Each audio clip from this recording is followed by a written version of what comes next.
16 days remain before Nepal's House of Representatives elections. Candidates launch door-to-door campaigns and digital outreach. President Ramchandra Paudel calls on all citizens to ensure the success of March 5 election, extends his best wishes for Wednesday's Gyalpo Losar. At least 14 people, including 11 security personnel, 3 civilians and a child killed in a series of violent incidents in Pakistan. Bangladesh Nationalist Party leader Tariq Rahman sworn in as Bangladesh's Prime Minister after his party's sweeping parliamentary election victory. Millions across Asia mark the Lunar New Year, ushering in the Year of the Fire Horse as cities host a mix of traditional ceremonies, events and gatherings. And Nepal playing against Scotland at Waknete Stadium, seeking a consolation win before exiting the T20 World Cup.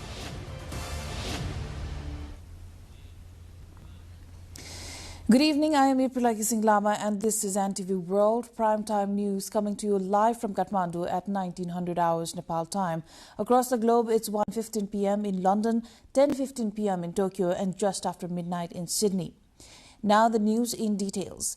With exactly 16 days until the March 5 House of Representatives election, Nepal's political atmosphere has reached a fever pitch. Candidates have launched intense door-to-door campaigns and digital outreach following the official start of the promotion period. Logistically, the Janak Education Materials Centre has completed printing 42.1 million ballot papers 2 days ahead of schedule. Managing Director Yadunath Paudel confirmed that while deliveries to Karnali and Sudar Paschim are complete, all remaining districts will receive their supplies within the next 10 days, ensuring total readiness for the nationwide vote.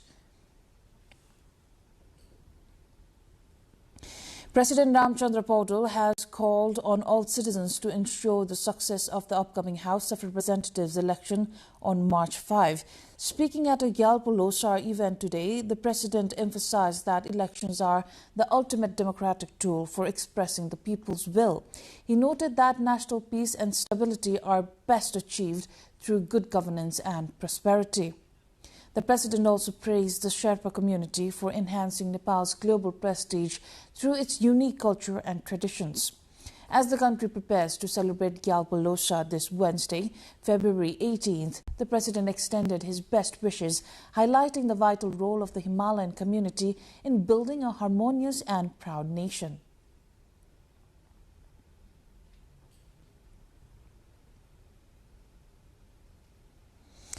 Now, with exactly 16 days until the March 5 House of Representatives election, the Election Commission of Nepal is partnering with social media creators to boost voter turnout. Following a lackluster 61% participation rate in the previous election, officials are now leveraging the country's 14 million social media users to bridge information gaps and engage younger, digitally active audiences. The Commission emphasized that influencers can play a vital role in sharing verified polling procedures and countering misinformation. By using visually accessible content, creators can reach voters with low literacy levels and encourage responsible civic engagement. Ultimately, this digital push aims to transform social media into a constructive tool for strengthening democratic participation and ensuring a higher turnout at the ballot box. The Nepal Electricity Authority has officially inaugurated the 132 kilovolts national transmission line connecting Gulmi's Unayachor substation to Bertibang in Baglung, spanning 86 kilometers. This critical infrastructure project includes 5 substations and links 4 districts: Kapilvastu, Agrakhachi, Gulmi and Baglung.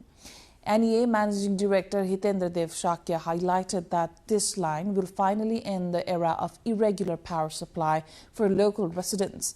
By providing stable electricity, the project is expected to boost industrial growth and local factories, create new employment opportunities, and directly improve the quality of life for citizens across the region. We're going for a short break here. More news coming up.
Welcome back to NTV World Primetime News.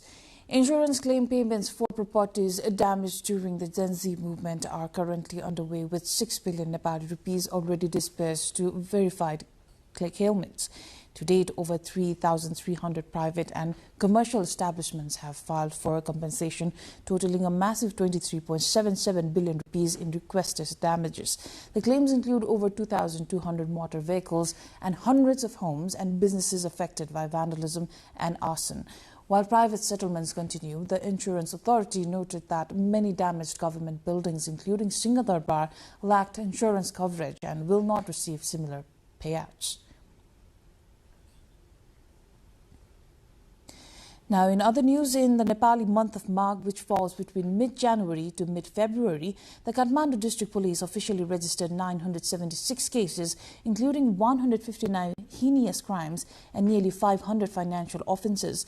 During this period, police arrested 709 individuals and conducted a special operation that apprehended 10 motorcycle-borne robbers. Through the implementation of court verdicts, authorities collected 20.2 million rupees in fines from 360 people. Out of 149 domestic violence reports, the majority were successfully resolved through arbitration and mediation. The surge in enforcement highlights a focused crackdown on both financial crime and public safety threats in the capital.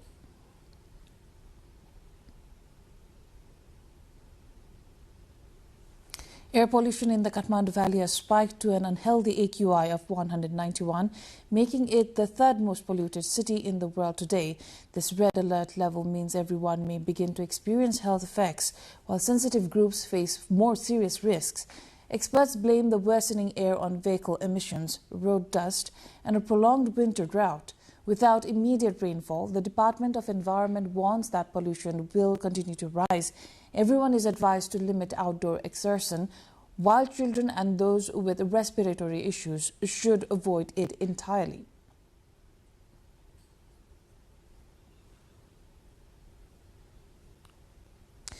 Moving on, following the Mahasivaratri festival, the Guti Sanstha and Pashupati Area Development Trust held a ritualistic farewell for over 4,000 sadhus, holy men from Nepal and India. The ceremony took place at the western gate of the Pashupatinath temple, where ascetics received cash offerings ranging from 551 to 11,000 Nepali rupees. In addition to financial aid, the saints were provided with 21 traditional ritual items, including woolen rugs and ceremonial fly whisks. This tradition held on the new moon day of the Nepali month of Phagun, which concludes the festival period, during which the PADT provided full food and accommodation for all visiting devotees.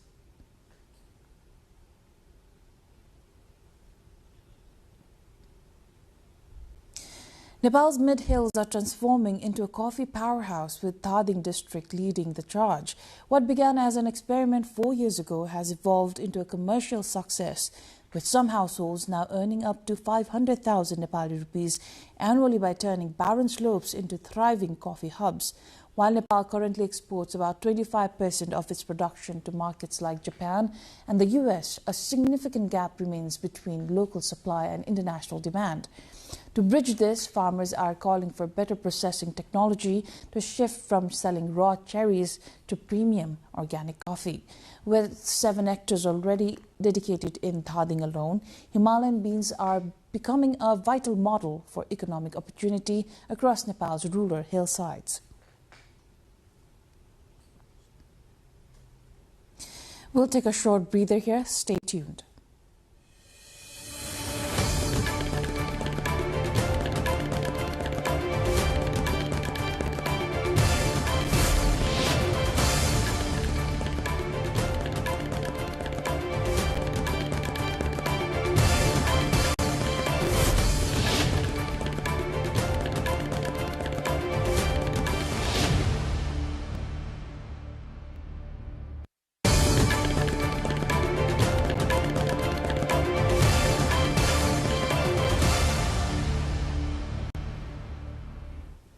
At least 14 people, including 11 security personnel, 3 civilians and a child, have been killed in a series of violent incidents in Khyber Pakhtunkhwa. The attacks consisted of 2 separate bomb blasts following by a gunfight between militants and police forces, highlighting the persistent security challenges in the region.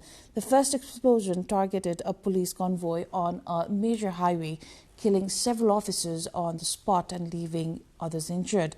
Shortly afterward, a second blast struck near a local market, claiming the lives of 2 civilians, including a young child, and injuring several bystanders.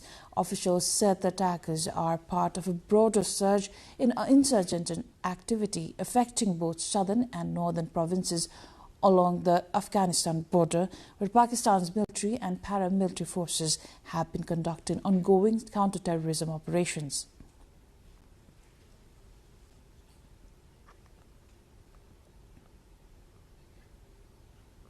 Now, in other news, Bangladesh Nationalist Party leader Tariq Rahman was sworn in as Bangladesh's Prime Minister today, marking a decisive political shift in the South Asian nation after his party's sweeping parliamentary election victory. Our colleague Bhavana Kisi covers the development.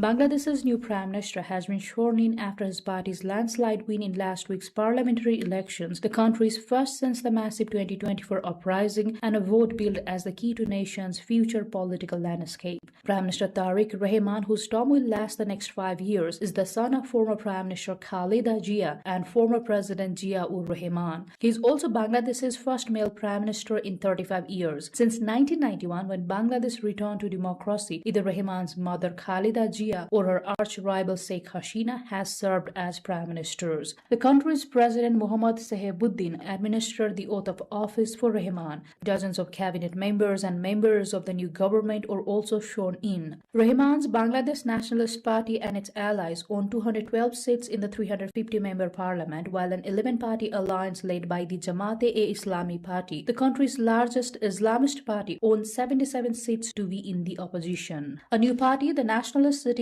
Party or NCP, formed by the student leaders who led the 2024 uprising, was the part of the 11-party alliance led by Jamaat-e-Islami. The NCP secured 6 seats. In Bangladesh, voters elect 300 members of parliament directly, while the remaining 50 posts are reserved for women and distributed on a proportional basis among the winning parties. 60-year-old Rahman returned to the country in December after 17 years in self-exile in London and shortly before his mother's death. He has promised to work for democracy in Bangladesh, a country of 170 million people. An interim government led by Nobel Peace Prize laureate Muhammad Yunus that took over after Hasina was toppled oversaw the election. The vote was largely peaceful and deemed as acceptable by international observers. Foreign dignitaries and diplomats also attended the swearing-in ceremony. Nepal's Foreign Minister Balananda Sharma, along with Maldives President Mohammad Muizu, Bhutanese Prime Minister Tshering Tobgay, and Indian delegation led by Lok Sabha Speaker Om Birla were among the guests.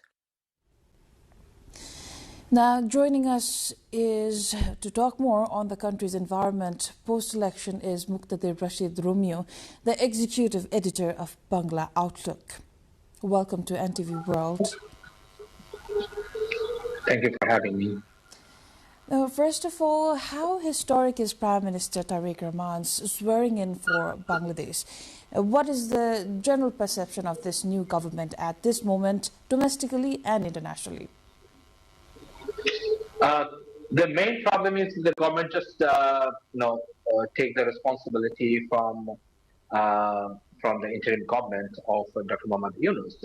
So we have to wait and see at least for 100 days or more before we comment how the government. But we have seen many of the influential, controversial leaders of BNP are not part of this new government, and most of the leaders, even they were named for the cabinet, nobody were aware of their portfolio.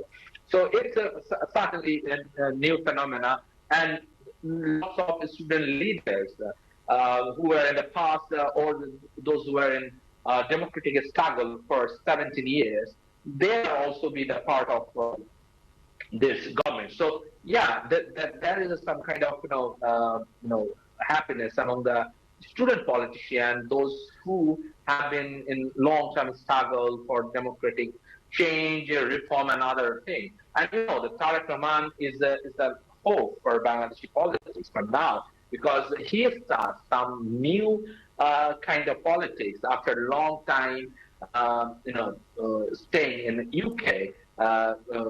But on his exile, when he was there, so he was very much connected with the political friends, comrades, and others. And when he returned last year, he tried to start a new era, and he said that we want to make this country for all, and we want to eliminate the discrimination.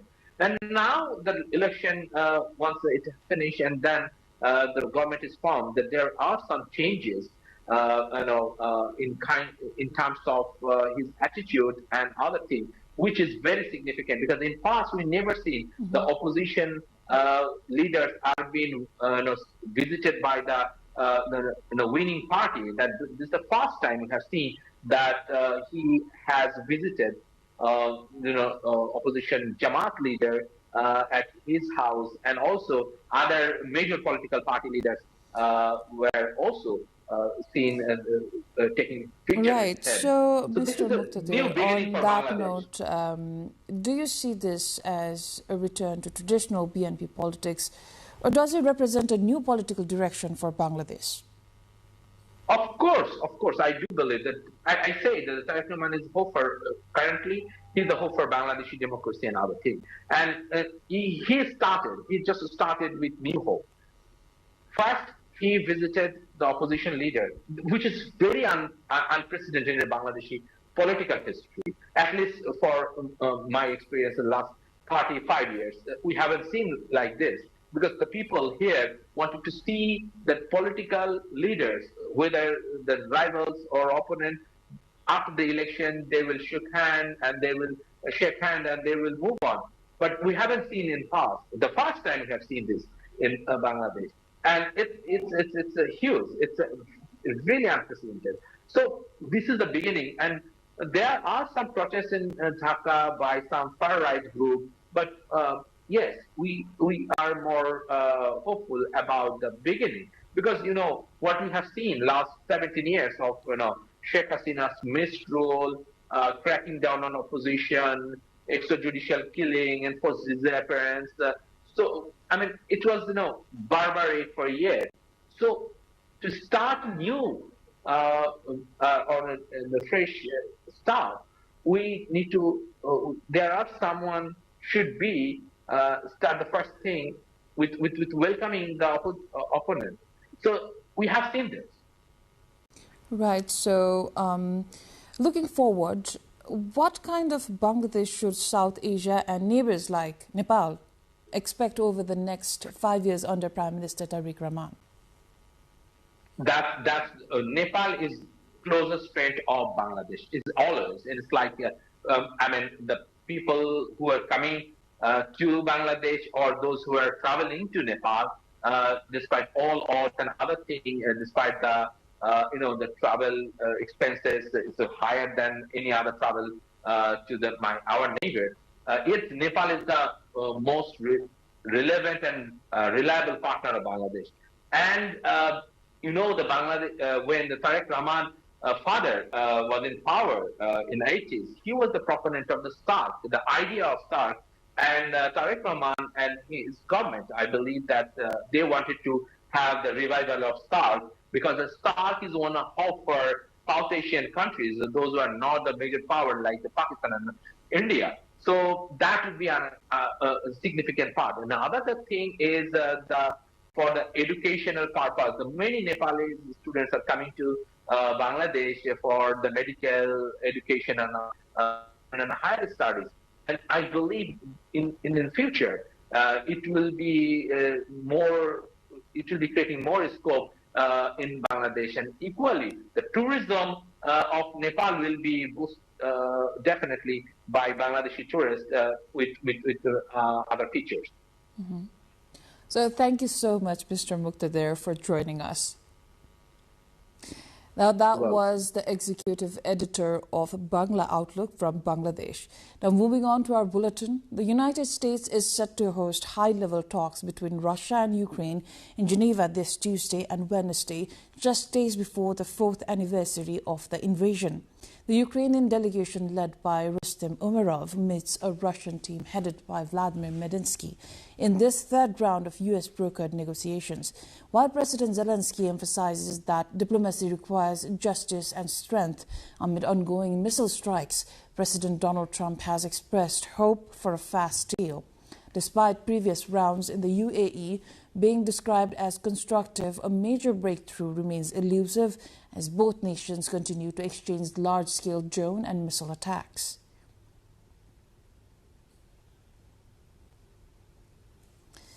And a second round of talks between Iran and the United States aimed at resolving their dispute over Tehran's nuclear program have begun in the Swiss city of Geneva.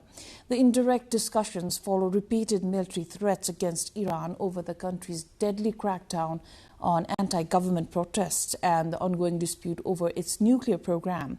The foreign ministry in Tehran, meanwhile, said it believed that the U.S. position on the nuclear issue had moved towards a more realistic one. A day earlier, Iranian Foreign Minister Abbas Araghchi met International Atomic Energy Agency head Rafael Grossi for deep technical discussions with nuclear experts.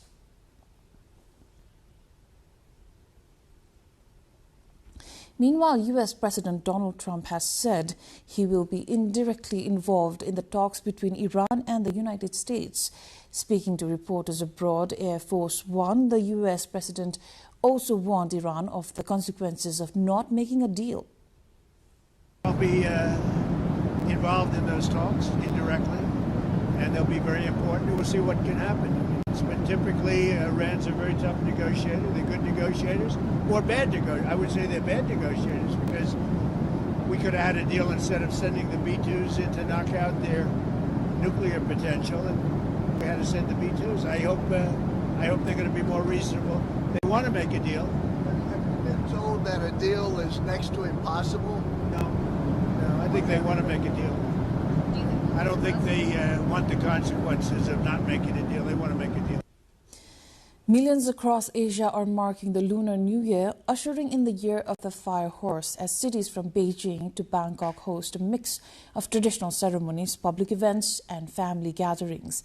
The festival, which begins with the first new moon of the lunar calendar and lasts 15 days, is one of the region's most significant cultural observances.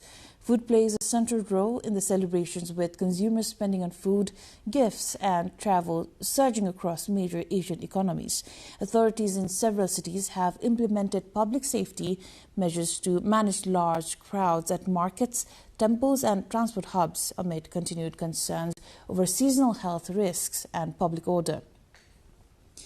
Airport and train stations across the region report higher passenger volumes as families travel to reunite for the holiday.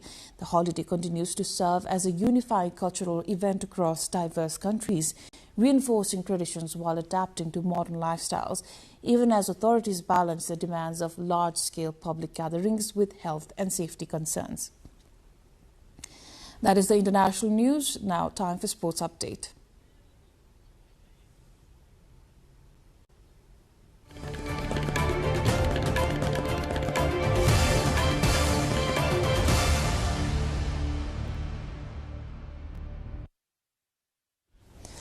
Nepal is playing against Scotland at Mumbai's Wankhede Stadium in their final T20 World Cup group match. Having lost 3 consecutive games against England, Italy and the West Indies, Nepal is already out of the tournament and playing for pride.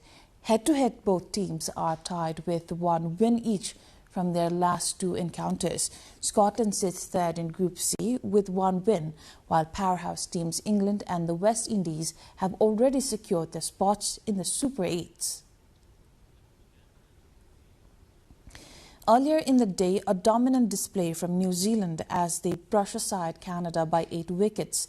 Canada posted a competitive 173 for 4, headlined by a brilliant century from Yuvraj Samra, who smashed 110 off just 65 balls. Despite his heroics, the Black Caps bowling stayed disciplined. Jack of Duffy and Matt Henry kept things tight, while Glenn Phillips proved he can do it all, snagging 3 catches to keep the Canadian middle order in check. The chase was a clinical masterclass. After losing 2 early wickets, Rachin Ravindra and Glenn Phillips dismantled the Canadian attack. Ravindra anchored with a steady 59, while Phillips exploded for 76 of 36, including 6 massive sixes. New Zealand chased down the 174-run target in just over 15 overs, finishing at 176 for 2. A powerhouse performance by player of the match Glenn Phillips ensures a comfortable victory with 29 balls to spare.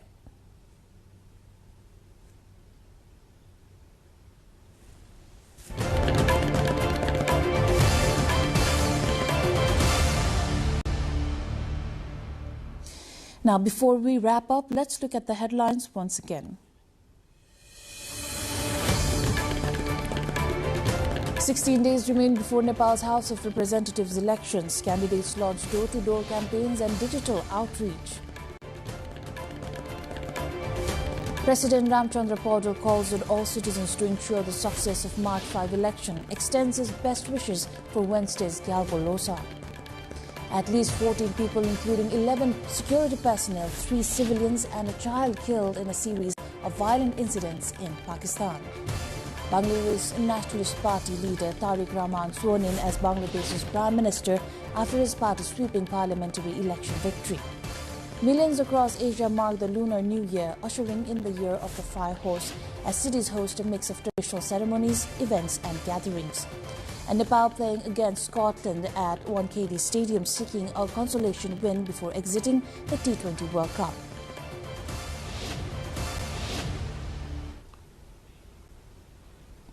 That is all for the moment here on NTV World Primetime News. Our next bulletin will be at 2200 hours Nepal time.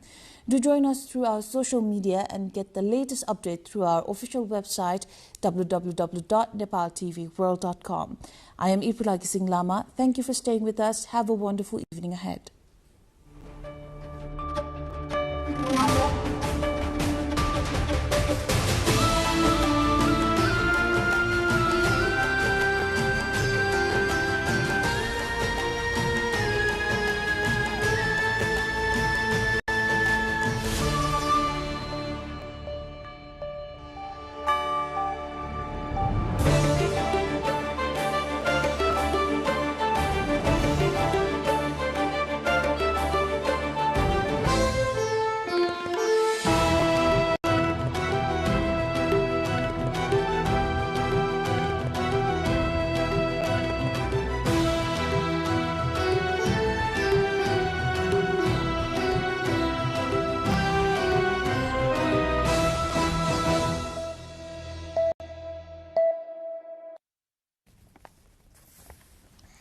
Welcome to the studios of NTV World in Kathmandu, Public Service Broadcasting PSB Nepal's new initiative to make Nepal more visible and audible to the global audience. Welcome on board.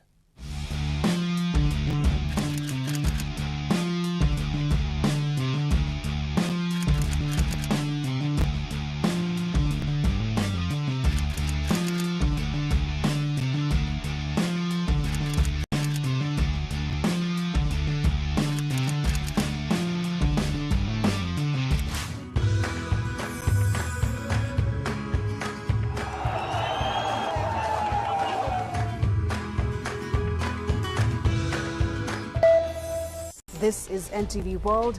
Facts that speak, insights that matter. Telling the stories of a changing planet. NTV World, Nepal's perspective to the world. Exploring the heartbeat of Nepali creativity. This is NTV World. The power of story shaped by technology. NTV World. Unearthing Nepal's hidden heritage. Discovering the timeless Nepal.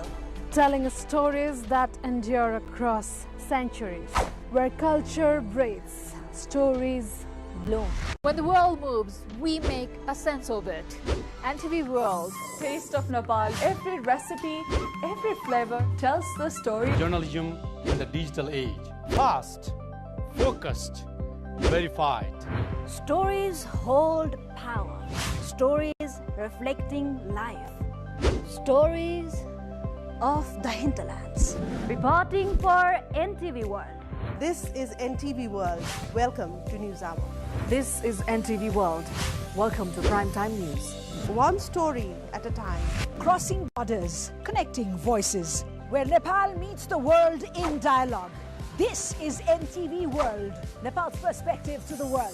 Voices that connect Nepal to the world, bringing perspective, region and relevance to every story. NTV World, Nepal's perspective to the world. Stand by. Mic is on. 3, 2, 1, cue. We are NTV World.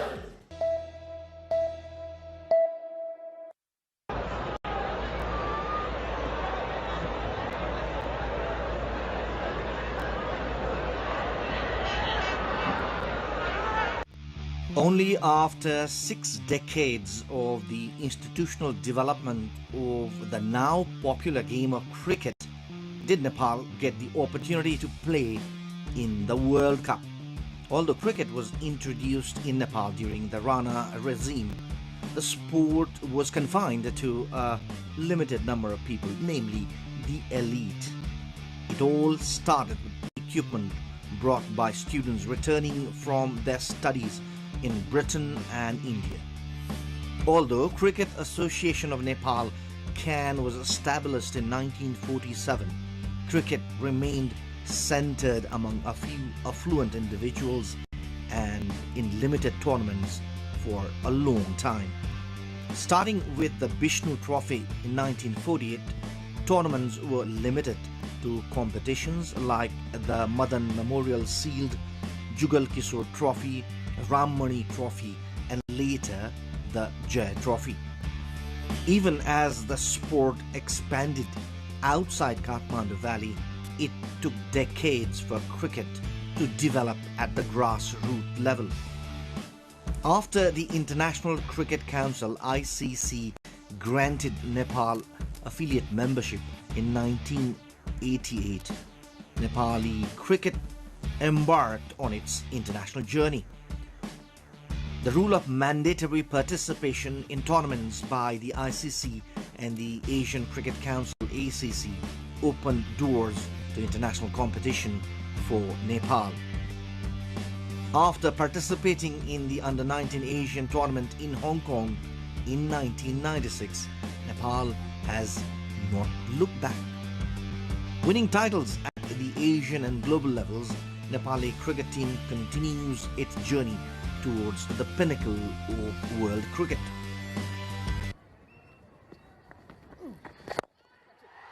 Goes down the ground because he was given that line outside off stump. So the first boundary of the contest, a handsome one. Initially confined to Turikhel in Kathmandu, many international tournaments were hosted in Nepal after an international standard ground was built in Kirtipur.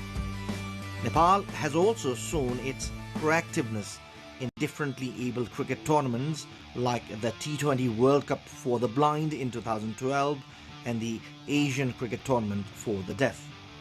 Nepali women's national cricket team has also achieved remarkable success in a short period of time. The latest addition in Nepali cricket is the floodlit Tribhuvan University Cricket Stadium and the Nepal Premier League that has provided opportunity for Nepali players to rub shoulders with world-class players.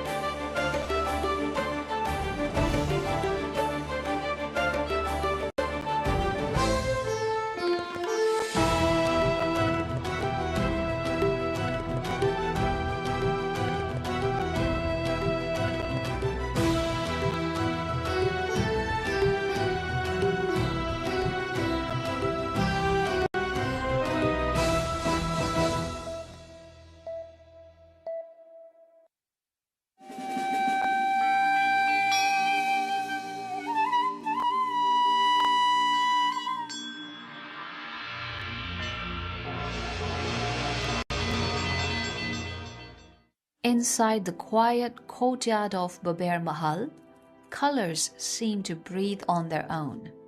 This is Siddharth Art Gallery, home to some of Nepal's most defining contemporary art movements.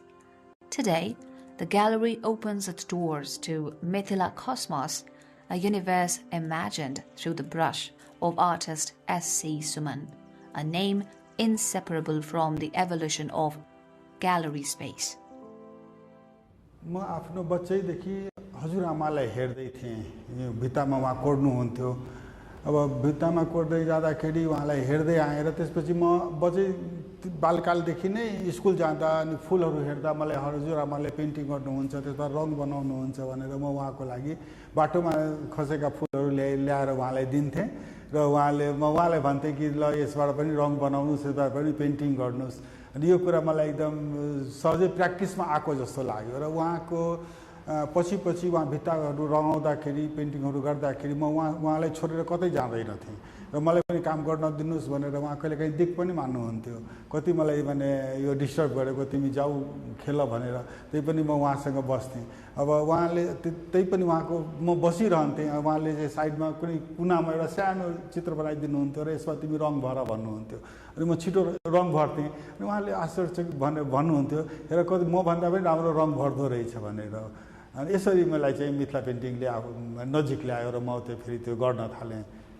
What we see today is not just an exhibition, it is a lived memory of culture, philosophy, and the changing world around us. यसरी प्रत्येक घटनासँग जोडिँदै आएर exhibition आएको हो र 2021 मा Mithila cosmos the cycle of time आयो त्यसपछि त्यो 22 मा सक्यो 22 को जनवरीमा सक्यो र त्यसपछि अहिले आएर यो 25 मा यो एक्जिबिसन आयो त्यो बीचको जुन अब फेरि यसलाई कसरी जोड्ने त अब जस्तो कि नेपाल एकाडेमी अफ फाइन आर्ट्समा म काउन्सिल मेम्बर हुँदाखेरि मैले आफ्नो देशको लोककलाहरूलाई हेर्न पाएँ म लोककला विभाग प्रमुख थिएँ हैन अनि त्यो हेर्दै जाँदाखेरि म पूर्वदेखि पश्चिमसम्म उत्तरदेखि दक्षिणसम्मका त्यो जिल्लाहरू भ्रमण गरेँ आफ्ना हाम्रा लोककलाहरूलाई हेरेँ हाम्रो भनिन्छ हाम्रो देशमा 123 126 वटा भाषा बोलिन्छ त्यसका आफ्ना संस्कृति छन् आफ्ना चाहिँ रीतिथिति छन् त्यसभित्रका कलाहरू मैले हेर्न पाएँ र त्यो सबैलाई जोड्दै जाँदाखेरि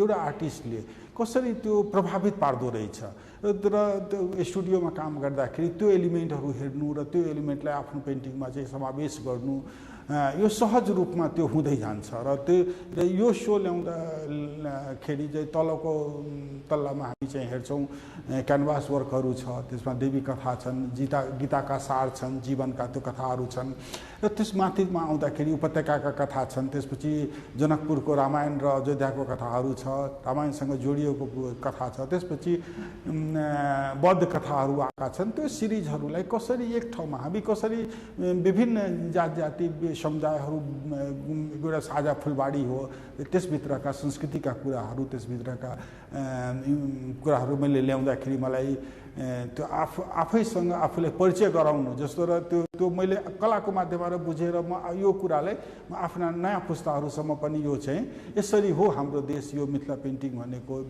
एउटा समुदाय क्षेत्र समुदायको विशेषको पेन्टिङ होइन यो नेपाली आर्ट हो यदि मिथिला पेन्टिङको नेपाली कलाको कुरा गरे भने मिथिला पेन्टिङलाई छोडेर त्यो नेपाली आर्ट पुरा हुँदैन भनेर मेरो बुझाइमा मैले यसरी यो एक्जिबिसनले ल्याएको. Mithila art carries centuries of tradition from Janakpur, from mythological narratives and wedding symbols to intricate floral motifs that speak of life, devotion, and identity. The power of Mithila painting lies in its detail. Every line, every border, every color has a purpose. के हुन्छ कलाकारले जब घुम्छ ऊ चाहिँ travel गर्छ चाहे त्यो देश विदेशको यात्रा होस् चाहे आफ्नो विषयवस्तु खोजी हिँड्छ र उसले अनुकरण गर्ने क्षमता मलाई लाग्छ उसँग धेरै हुन्छ उसको दिमागमा त्यो कुराहरू आइरहेको हुन्छ क्या त्यो आइरहेको र त्यो कतै न कतै कुनामा बसिरहेको हुन्छ अब जब स्टुडियोमा बिस्तारै काम गर्दै जाँदाखेरि एउटा आर्टवर्कसँग करिब करिब एक सप्ताह उसले बिताउँछ चाहे 15 दिनसम्म बिताउँछ त्यो विषयवस्तु र त्यसका त्यो फ्रेम अब्जेक्टहरूमा बिताउँछ र त्यसमा चाहिँ त्यसको दिमाग त खाली हुँदैन, ऊ सोचिरहन्छ र सोचेर त्यो बिताएका क्षणहरूमा उसले चाहिँ आफ्नो कलाहरूमा त्यसलाई चाहिँ पुरस्कृत गर्दै जान्छ र त्यो अनुभव बटुलेका चिजहरूलाई उसले चाहिँ त्यतिखेर सम्झँदै उसले चाहिँ केही सम्झना आउँछ र केही नयाँ चिज ल्याउँछ। पहिलो एक्जिबिसनहरू गर्दाखेरि त्यो छडिएको हुन्थ्यो, जस्तो विभिन्न पेन्टिङहरूलाई ल्याएर एकै ठाउँमा गएर त्यसमा एक्जिबिसन गरिएको जस्तो हुन्थ्यो। त्यसपछि के भयो भने मेरो पहिलो मिथिला सोलो एक्जिबिसनको टाइटल पनि मैथिली आर्ट थियो, त्यसपछि मैथिली आर्ट लिभिङ ट्रेडिसन भनेर आयो। त्यसरी जबसम्म त्यो म्याच्योर हुँदै जान्छ कलाकारले 1-2 स्टेपहरू हुन्छन् त्यो एक्जिबिसनहरूको, त्यसले अनुभव पनि बटुल्छ र बटुल्दै जाँदा भ्युवर्सहरूसँग भेट्छ, जर्नलिस्टहरू भेट्छ, क्रिटिक्सहरूसँग भेट्दै जाँदाखेरि त्यसको निखार आउँदै जान्छ, साधनाको निखार आउँदै जान्छ र त्यो चाहिँ विषयवस्तुसँग जोडिँदै जान्छ र आज आएर यो फ्रेममा चाहिँ हामी हेर्न पाउँछौँ। Art becomes complete only when someone responds to it. In this gallery, every viewer sees something different. A memory, a symbol, a question, a reminder. What do the visitors find in this universe of Mithila? Well, as an academician, I feel that Mithila painting is like a healing process to people. And this exhibition has expressed itself in a very beautiful way, expressing each and every motive which is present over here related to not only mythology but also related to emotions of the people, and it is like a story work over here. The entire journey of Mithila has been depicted over here, which speaks volumes not only about the artist but also about each and every object which has been portrayed over here. Walking through these halls feels like traveling between timelines. The ancient and the modern coexist. Tradition is not frozen in the past. It evolves through those who carry it forward. We feel like connected to Sumanji's works because he takes approach that's quite respectful, quite engaging and contemplative, and someone who speaks with contemplation, someone who prefers to remain in a discipline and work from the frame of that discipline. He had chosen the Mithila paintings framework, and he remains in that framework, and he stretches, expands the framework and develops narrative power, descriptive power, that communicative power with that frame, and that's something amazing. It may appear abstract at first glance, but spend a moment longer and stories begin to unfold of gods and goddesses, rituals and seasons, and the subtle emotions of everyday life. And within this rich visual grammar, Suman adds his own world, shaped by places he has lived, moments he has witnessed, and the history that surrounds him. He was among the first generation artists of Mithila art. When he started his career from the kind of humble background he was in, with that financial background, very few people could actually make art and Mithila art in particular their primary career. So that is what separates him from other artists in that regard. However, I will also admit that a lot of other artists have also put in their contribution in the upliftment of Mithila art, and Mithila art has grown due to the collective effort of a lot of people. From Vivaha Panchami in Janakpur to the lotus of Bodhanath, from the cosmic churn of Samudra Manthan to the silence of COVID lockdowns, Suman brings time onto canvas. His lines become memory, his colors become testimony. Yeah, there are many favorites, you can see that. If you see that, there are each painting says some story. Like this is if you see this, you have the wedding, Sita, Mata Sita wedding with the Ram. The procession going on, And every painting you will see that there are the nature. The S.C. Suman painting is the nature he captures very nicely. The color combination you will find very rare artist. That type of eye-catching is that one. Many things are within the one paintings. Mithila Cosmos reminds us that art is not only what we see, it is what we feel, return to, and carry within ourselves. I have grown in a Mithila household. I've been very closely connected to the Mithila culture. I have been seeing Mr. Suman's exhibitions since a long time, and this is one of the third or fourth exhibition of his that I've been attending. So yeah, that I obviously know about what kind of paintings he does and what time does he conducts his exhibitions. So this is exactly how I found that he was gonna do an exhibition this year as well. Has a similar sort of providing blessing sort of artwork in the form of like a lakudwa, which like exists in a door frame. So what he's done in that specific piece is behind a lakudwa is a cobra painting, so like a wedding specific painting. So he's combined these two cultures as part of his, and it's part of his own narrative because he moved from Janakpur to Nepal, so that's what he was trying to convey, the mixing of these two cultures. So yeah, I think the mixing and, you know, like venturing out of your own home place, which is very common these days, and traveling and seeing the world, I think that's, I think the contemporary connection. Behind every exhibition is a vision that guides how artworks converse with space and audience. Curator Sangeeta Thapa has been a key voice in shaping Nepal's modern and contemporary art landscape. His first exhibition, Mithila Cosmos, began in 2007, and what we have been seeing is that he is really celebrating the art forms of the Mithila world, along with the myths and legends of the Mahabharata, the Ramayana, and this is something that we see all throughout the different editions of the Mithila Cosmos journey that he has with the Siddharth Art Gallery. This is his 7th show, and we decided to call it Journey of a Pilgrim because the piety in the exhibition is very apparent, and his knowledge of the Ramayana or the Mahabharata, the myths and legends that we have grown up listening to and learning about, become central to his work. But Sumanji is also talking not only about Mithila art, he's from the Tarai, so he brings in elements from Tharu, Dusad, Salish, different forms of art form from indigenous communities in the Tarai, and he amalgamates it and he really makes it his own. Perhaps the most significant work in this show is called Samudra Manthan, and this is a story which has been visually narrated by so many artists, from Raja Ravi Varma to early 19th century engravings, but he has even amalgamated a Hakusai wave into this art form. So that is a really famous painting, The Wave, and you can see that influence has permeated his wave, his painting. Sumanjiko themes are not only religious.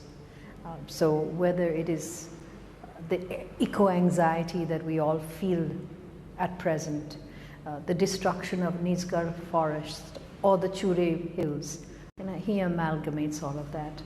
During COVID, he had a specific work which he, asked the question, why were bats blamed for spreading COVID in the world? I mean, was the virus man-made?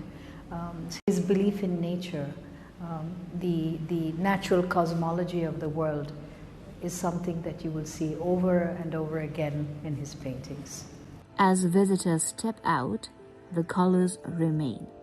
In imagination, in reflection, and perhaps in rediscovering where heritage meets the present.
Heaven above and angels below. This is the essence of Ruby Valley. Nestled in the northern part of Nepal's Dhading district, Ruby Valley is a hidden jewel surrounded on all sides by majestic mountain ranges. The landscape here is a feast for the eyes. White rhododendron blossoms paint the hillsides and sprawling rice fields shimmer under the sunlight. At about 300 kilometers from Kathmandu, the valley is a serene retreat, rich in culture, tradition, and natural beauty. Reaching Ruby Valley involves a remarkable trek that starts with a scenic journey from Kathmandu through Nuwakot and Rasuwa, winding towards the base of Ganesh Himal, the towering peak that watches over this land. The trek leads through dense pine and oak forests, terraced farmlands, and vibrant local villages like Tipling, home to the Tamang community. These people live in harmony with nature, cultivating crops and raising livestock while keeping their rich traditions alive, welcoming visitors with warm hospitality and cultural performances.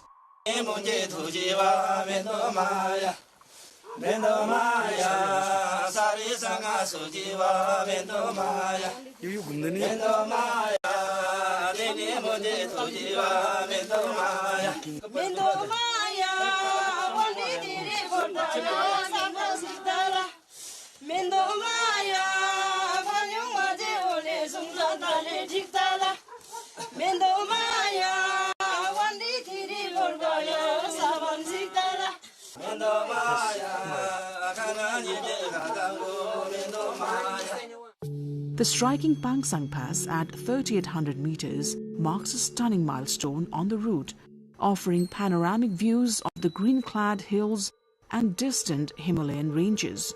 Below, forests of tall sal trees stand as silent guardians. As travelers traverse this landscape, they witness local women harvesting crops, hear the heartfelt songs sung by villagers in the fields, and feel the essence of a life deeply connected to the land. The daily sight of Ganesh Himal inspires awe and a sense of peace that visitors carry with them. Ruby Valley lies in the heart of the Himalayas, surrounded by some of Nepal's most famous mountain ranges, Manaslu, Annapurna, Langtang, and Ganesh Himal itself.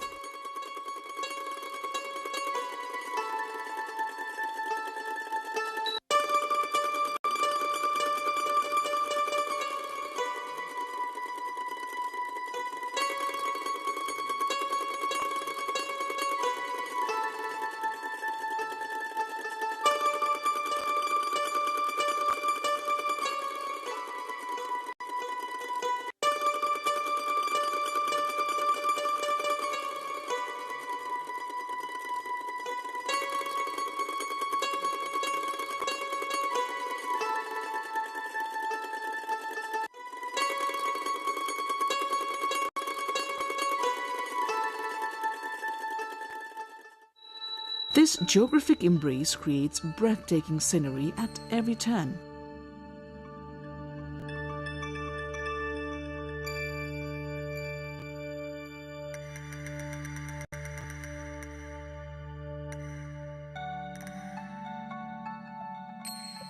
Yak caravans and mule trains add a touch of timeless charm to the trekking experience, enhancing the rustic beauty of this remote land. The village of Chalis, nestled in the lap of Ganesh Himal, is a cultural crossroads for the Gurung community. Visitors witness their unique traditions, hear their folk songs by evening fires, and enjoy their vibrant dances, which invite travelers to connect on a deeper level.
The journey continues beyond the villages to sacred sites like Tatopani Kunda, where natural hot springs offer spiritual purification and healing waters believed to renew body and soul.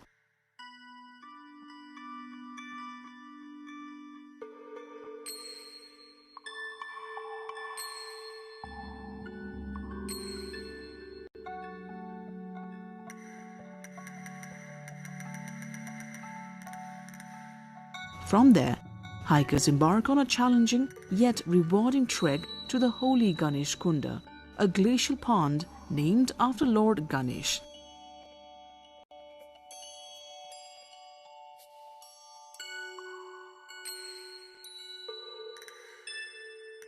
This pristine water body mirrors the majestic peaks around it, creating an ethereal panorama that captivates all those who visit.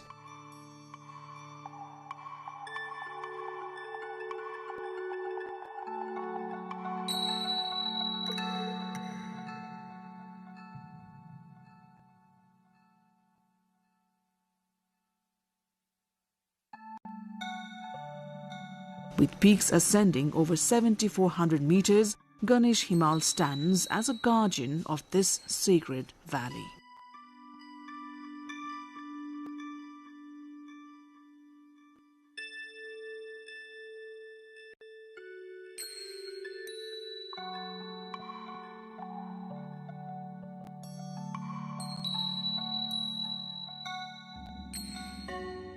Ruby Valley is more than a destination.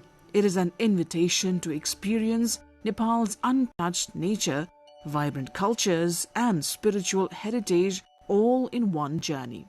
For those seeking a unique adventure off the beaten path, Ruby Valley offers an unparalleled blend of breathtaking landscapes, warm hospitality, and rich traditions that make it one of Nepal's top destinations for international and domestic travelers.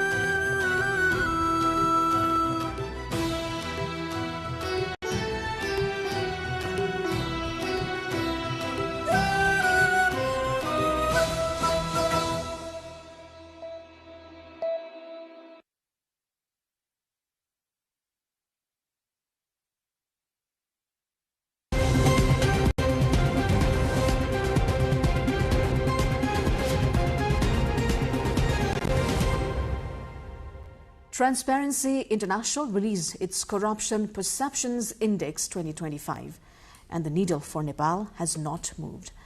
Nepal's score stands at 34 out of 100 for second year, which does not just represent a data stagnation, it represents a country at a breaking point.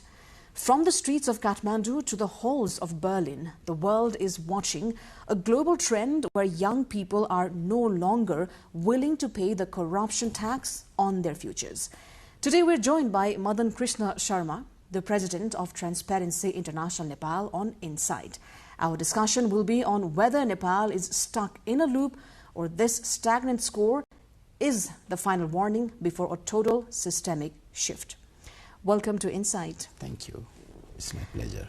For second year in a row, we have scored 34 out of 100. Yeah. Do you think this is a sign of stability or resilience, or are we doing worse? The score is so low, the country cannot progress and sustain at this level of a score.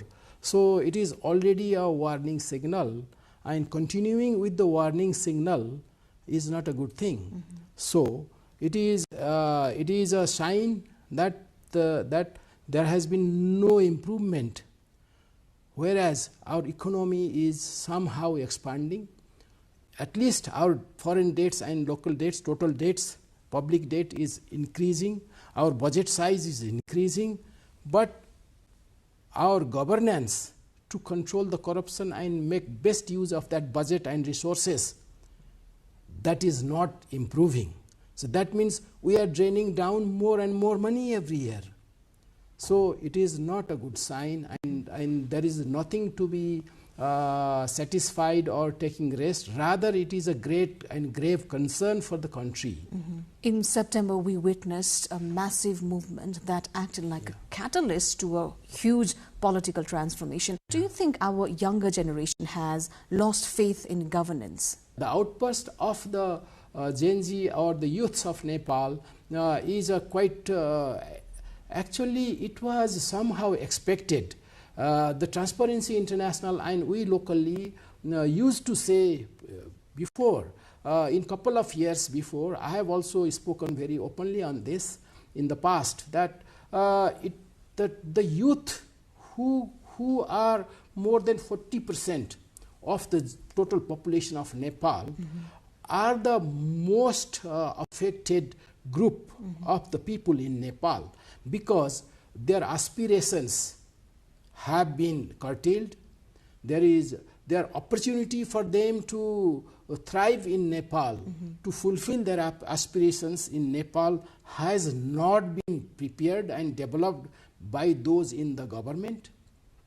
So they have to look out, go out of the country and bear the pain of being a foreigner and mm-hmm. third grade citizen in other countries. So it is the youth who are affected most, actually, mm-hmm. because they have to build their careers, they have to make their life fully successful and all that. So the opportunities are so much limited here, mm-hmm.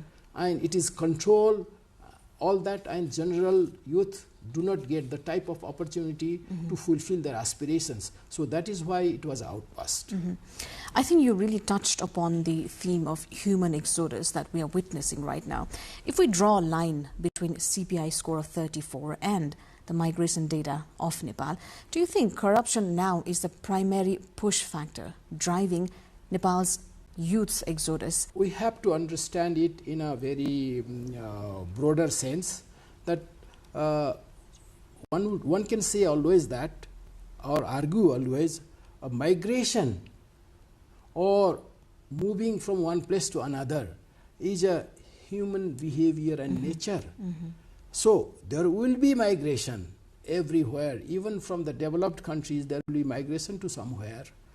But the volume, the type, mm-hmm. the generation, the youth, who are the most productive population of the country in terms of the capacity, brain, as well as in terms of the physical capacity, both of them are migrating, mm-hmm. and in a large number, mm-hmm. unimaginably large number.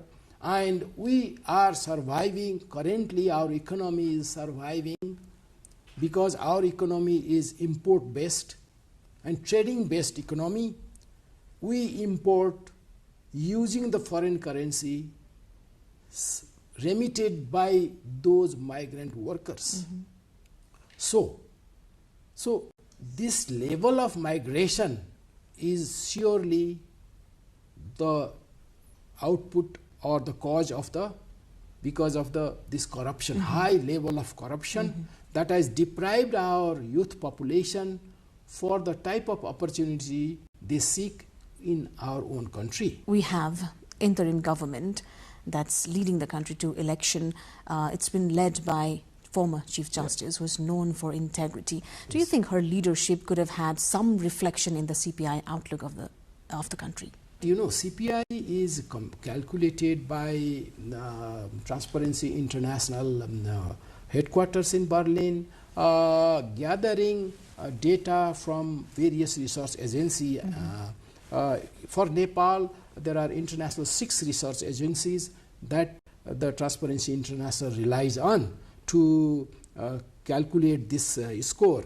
And those agencies do the research country-wise at different periods.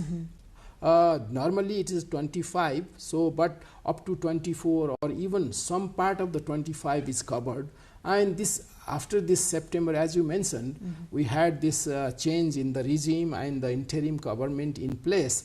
I don't think Transparency International or any research agencies that those data are incorporated here, they have taken any sort of a result post this Gen Z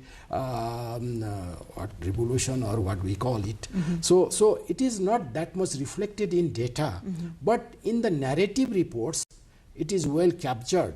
Now therefore this 34 does not account for anything done by this interim government. So let's hope that not this government, after the elected government, they should do something. Do you think Nepal's corruption today is a failure of laws? Do you think we need more regulations, or is it a failure of culture perhaps? One can always say that the laws or policies are not a living thing. They have to be always amended and updated according to the need of the market and the development of the market. But whatever law we have, the problem is those laws are not properly interpreted and not properly implemented.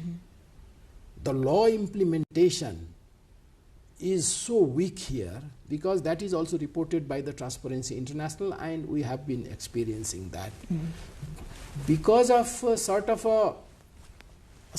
a state capture had happened in the past, the coalition parties in the government, they used to safeguard each other against any wrongdoing or against any action under the law.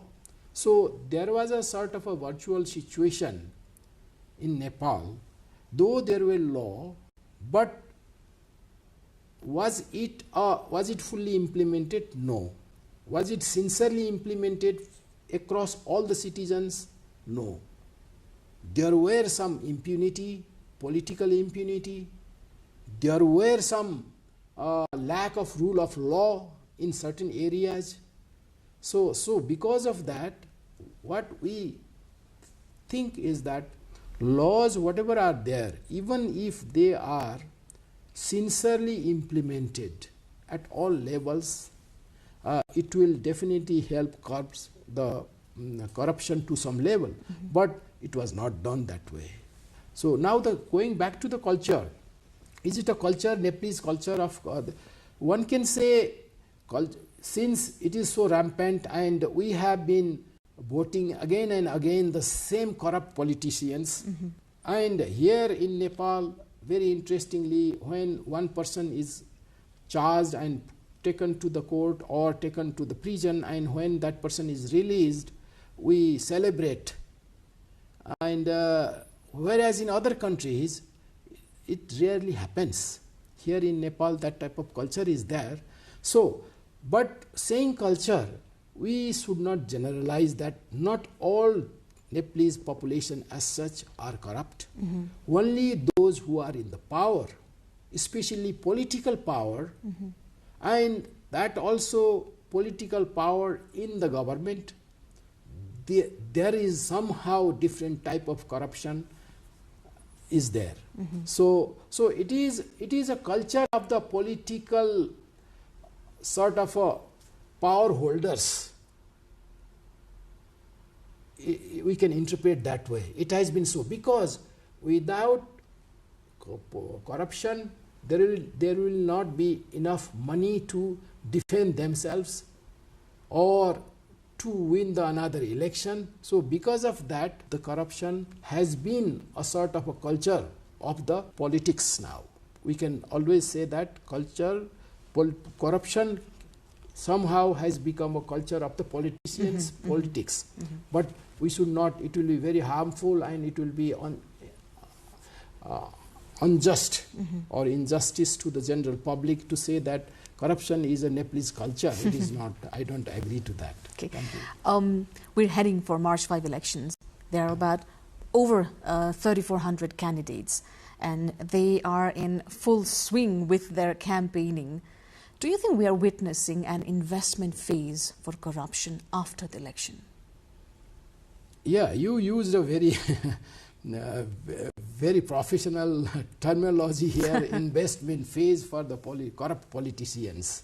We should say, not the politicians, it's for corrupt politicians, because investments always is attached to the return. So why one would invest? Because they will get it back afterwards. And how a politician gets the money he or she has invested in the election or any political activity? It is purely by the corruption, no other way out. So, transparency of the political income and expenditure has been emphasized a lot nowadays. If we really want to curb the corruption, there must be full transparency of every single rupees of income and expenditure by the political parties or political persons, or any person is in the election. So, but in Nepal, we heard that there is a ceiling set by the election commission for the candidates at different geographical locations, different amount. I think it is around 30 lakhs or something somewhere. It is some other amount, but nothing more than 50 lakhs or nothing more than 30 or 35 lakhs. No one believes in Nepal and agrees to it that much level of money would only be spent during this election for a candidate. We can't say by, because for is a more better term here, because others will be spending for them. So unless and until there is a practically implementable rules and regulations, and in terms of the election expenditure or political expenditure, and their mandatory requirements of disclosure, that is also nowadays. We are gone already in the 21st century, and we are in the technological advancement era of AI and everything there. So it should be online. Politicians and political parties should disclose their income and expenditure. Only then this investment matter would be controlled, and its effect on corruption would be there, and corruption would be reduced. So of course it is not there in Nepal currently. So we doubt that our election commission would be able to fully control it. So there would be expenditure. There is a risk of sort of a vote buying.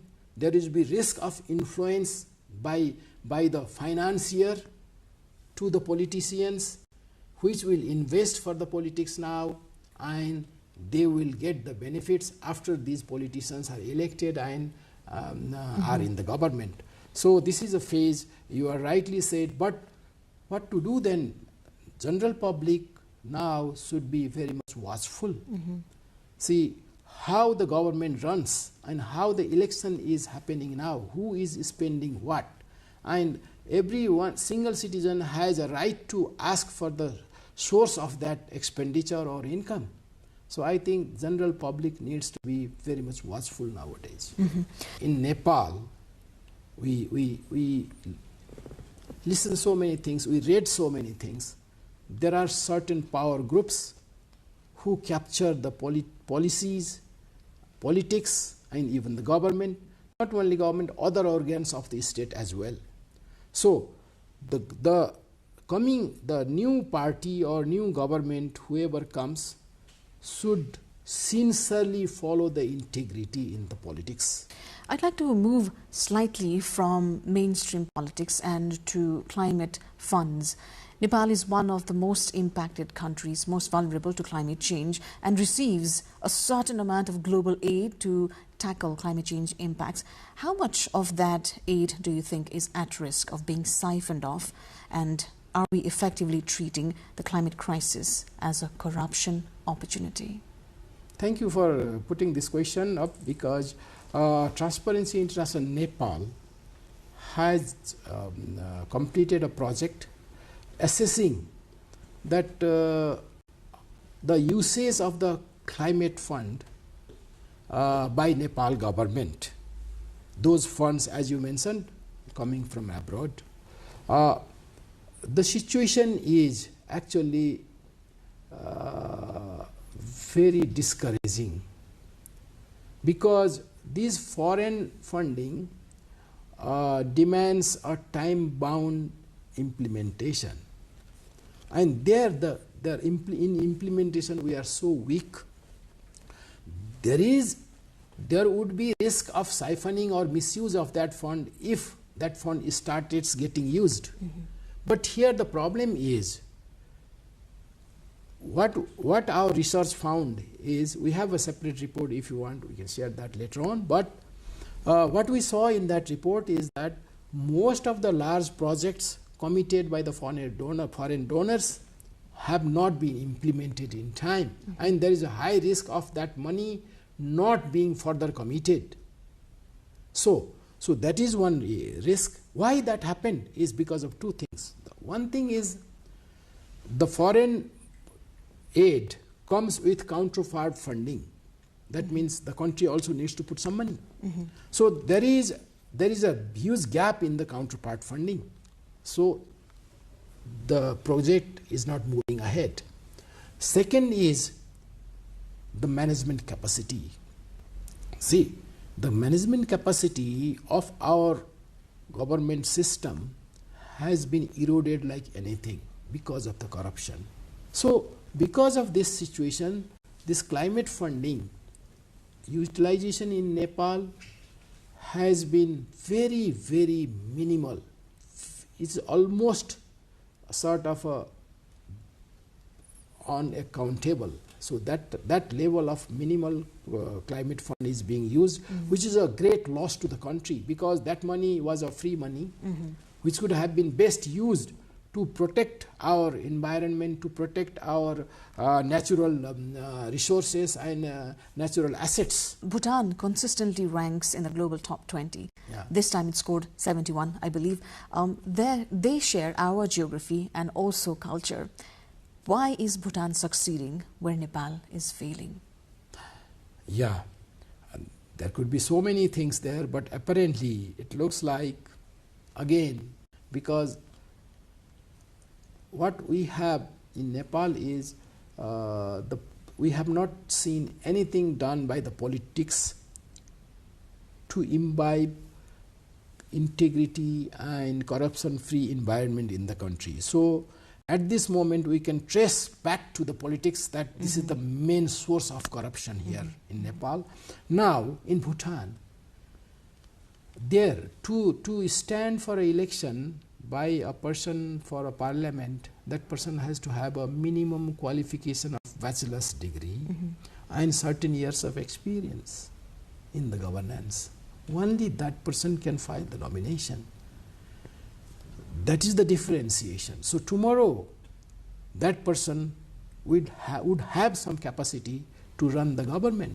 But here in our case, in the name of citizens' right and human rights, to become a secretary of the ministry, we need certain qualification. But the minister doesn't need any qualification. The vote is the qualification.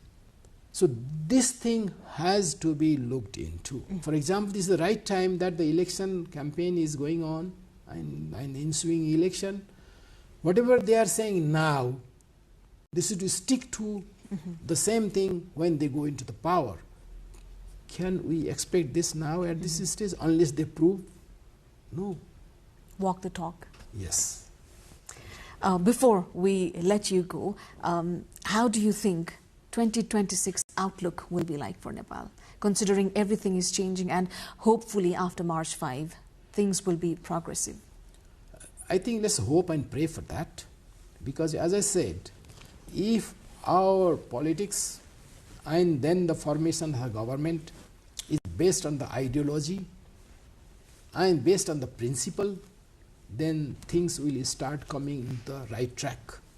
But again, if it starts going according to the numerics and doing whatever they like, then the situation will not improve. This is what I feel personally. Thank you very much for your time. Thank you. Thank you for inviting me. Thank you. Well, countries like Bhutan prove that geography isn't the problem, governance is. While they rise, a stagnant 34 confirms Nepal is still trapped in policy capture and political auctions. We are exporting our youth because we refuse to clean up the present. To finally move the needle, the onus is on all of us, especially the leadership, to stop selling the state. Thank you for staying with us on Insight. Until next time.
For centuries, the Kumail community of Nepal has lived closely tied to the earth, shaping clay, cultivating land, and sustaining a cultural identity rooted in indigenous skill, craft, and tradition.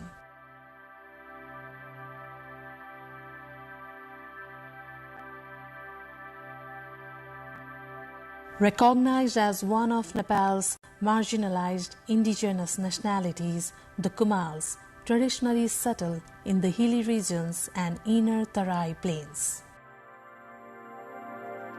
Cultural practices and oral histories indicate that they have been part of Nepal's civilization since ancient times.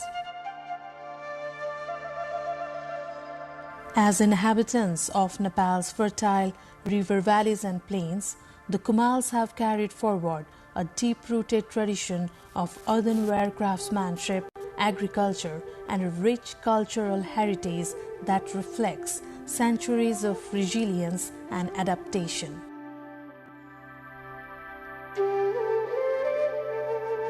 Their pottery has been more than household utility. It has been a marker of identity, livelihood, and cultural continuity.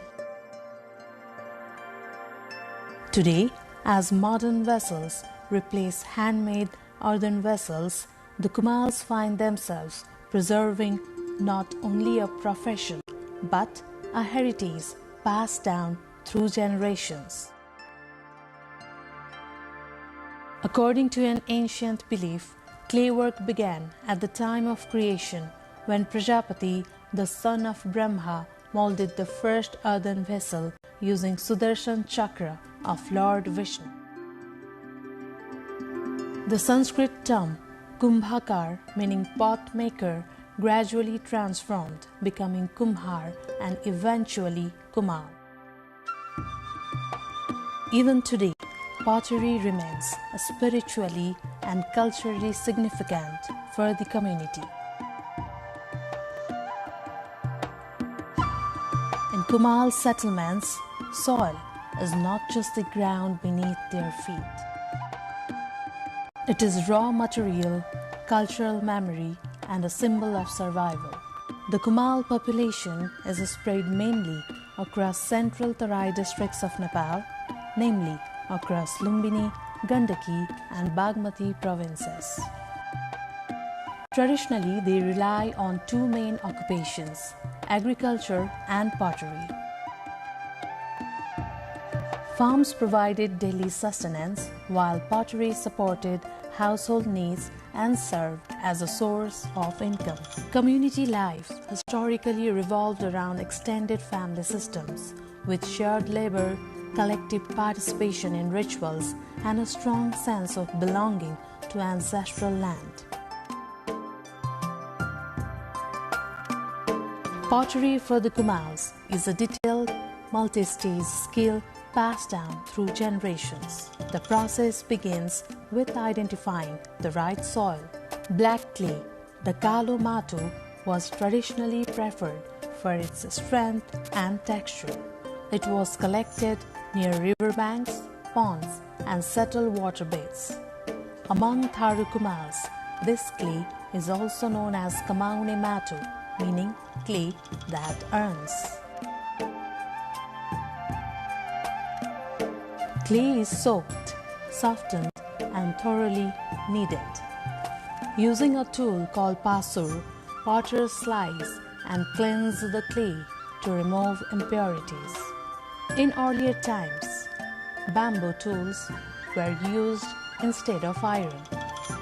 The prepared clay is stored covered, maintaining moisture for shaping.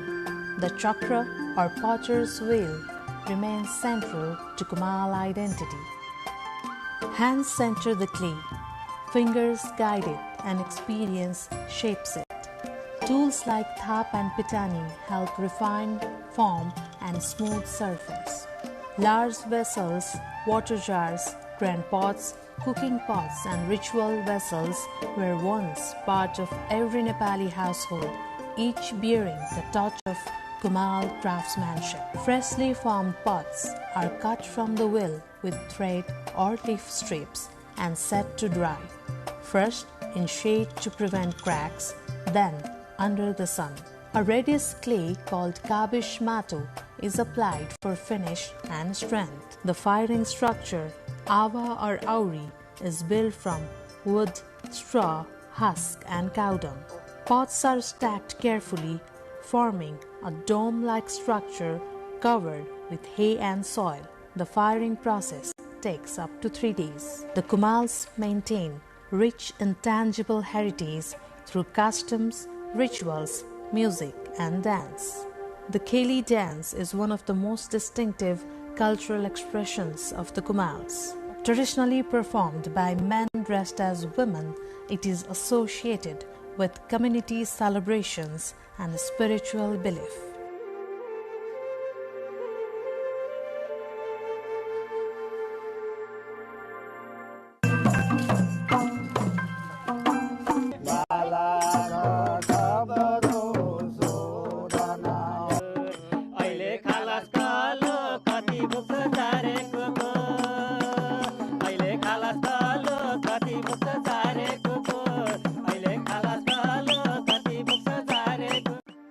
The performance concludes with blessings for the household hosting the event.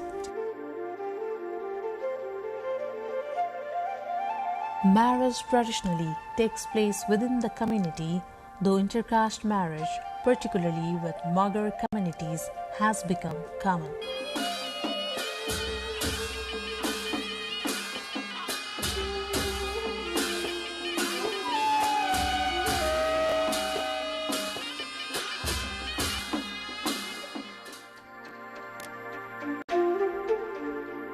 Ada nen budi ciura. Dari pokoknya nen budi ciura. Pokoknya budi ciura. Samdi fight is also popular in this culture, where fathers of bride and groom go through a physical battle as a part of entertainment.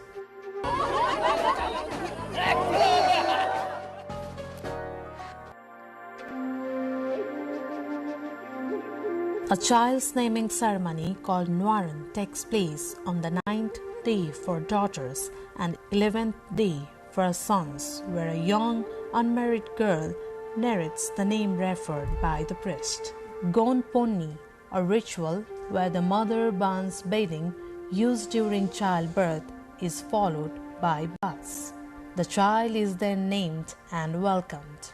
बोलाउने नाम आशिष कुमाल, देवताको नाम गोविन्द कुमाल, मेरो नाम सन्तोष Kumal. Grandmothers carry babies around the home, chasing the newborn with a catapult, symbolically granting strength and sealing belonging.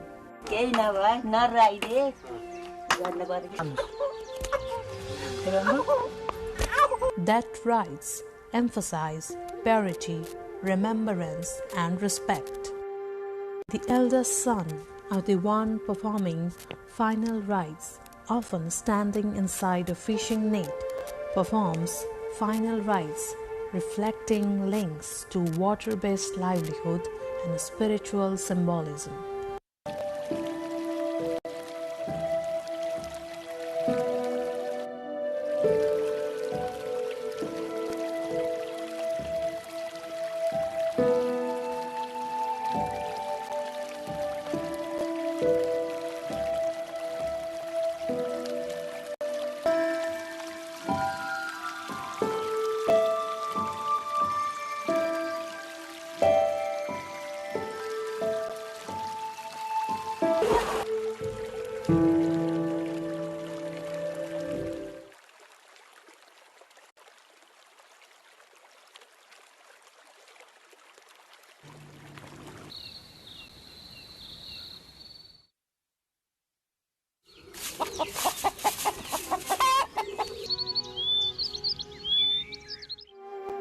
Among the many Kumal rituals, ancestral worship, Kul Puja is considered the most important. It is performed in remembrance of those deceased in the family and is also known as Pitri Puja. The Kul Puja honors ancestors annually, while the worship of Singh Devata urn-shaped forest deities, highlights ties to nature and livestock protection. The Kumal people speak their own indigenous language, Kumal, which belongs to the Tibeto-Burman family.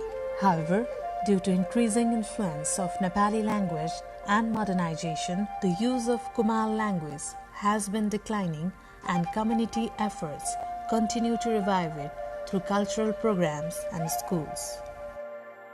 Most Kumals practice Hinduism, worshipping deities such as Brahma, Vishnu, Shiva, and local protective gods and goddesses. Ancestral worship and belief in nature spirits hold deep cultural importance.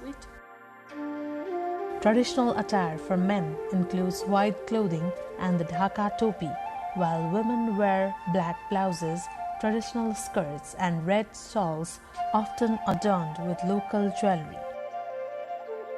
With industrial materials such as aluminum, steel, and plastic replacing clay vessels, the demand for traditional pottery has sharply declined.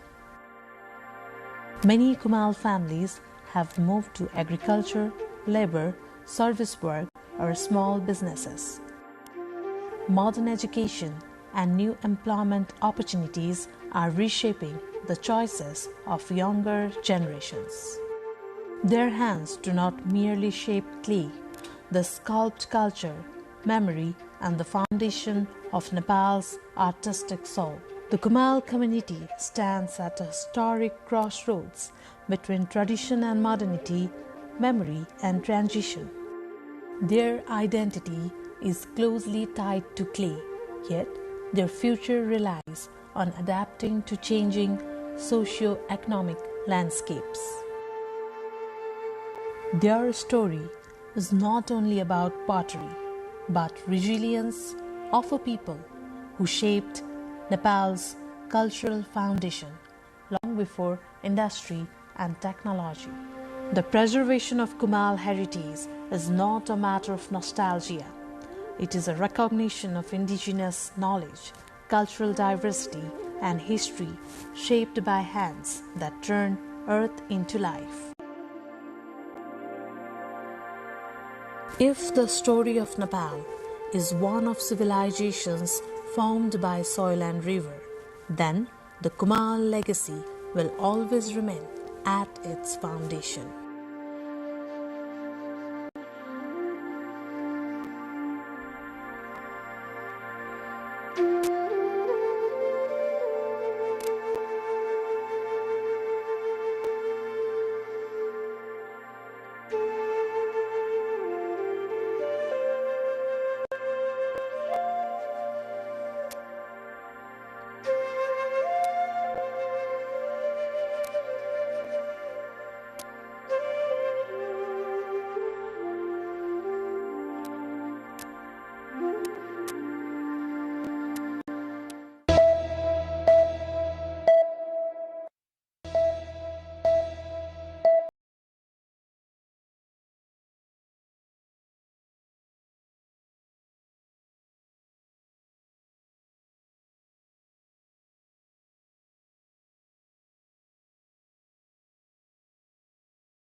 During Lichevi period, Chango Narayan was also known as Dola Shikhar, which refers to a mount or hill in the shape of Doli. Gopal Raj Vansavali and the Chango inscription also mention it as Changu, a Newari word that refers to swing like hill. But the evidences show that this particular place was popular as Chango Narayan from the earliest time, and the same name exists in the society till present.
This two-story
Welcome to the studios of NTV World in Kathmandu, public service broadcasting PSB Nepal's new initiative to make Nepal more visible and audible to the global audience.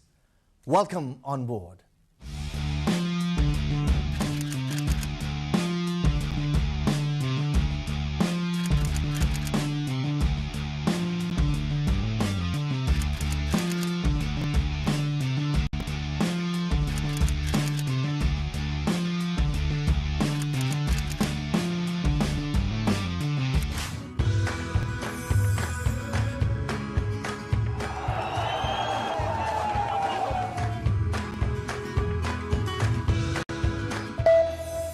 This is NTV World, facts that speak, insights that matter. Telling the stories of a changing planet. NTV World, Nepal's perspective to the world. Exploring the heartbeat of Nepali creativity. This is NTV World. The power of story shaped by technology. NTV World. Unearthing Nepal's hidden heritage. Discovering the timeless Nepal. Telling stories that endure across centuries. Where culture breathes, stories bloom. When the world moves, we make a sense of it. NTV World. Taste of Nepal. Every recipe, every flavor tells the story. Journalism in the digital age. Fast, focused, verified. Stories hold power. Stories reflecting life. Stories of the hinterlands. Reporting for NTV World. This is NTV World. Welcome to News Hour. This is NTV World. Welcome to Primetime News. One story at a time. Crossing borders, connecting voices, where Nepal meets the world in dialogue. This is NTV World, Nepal's perspective to the world. Voices that connect Nepal to the world, bringing perspective, region and relevance to every story. NTV World, Nepal's perspective to the world. Stand by. Mic is on. 3, 2, 1, cue. We are NTV World.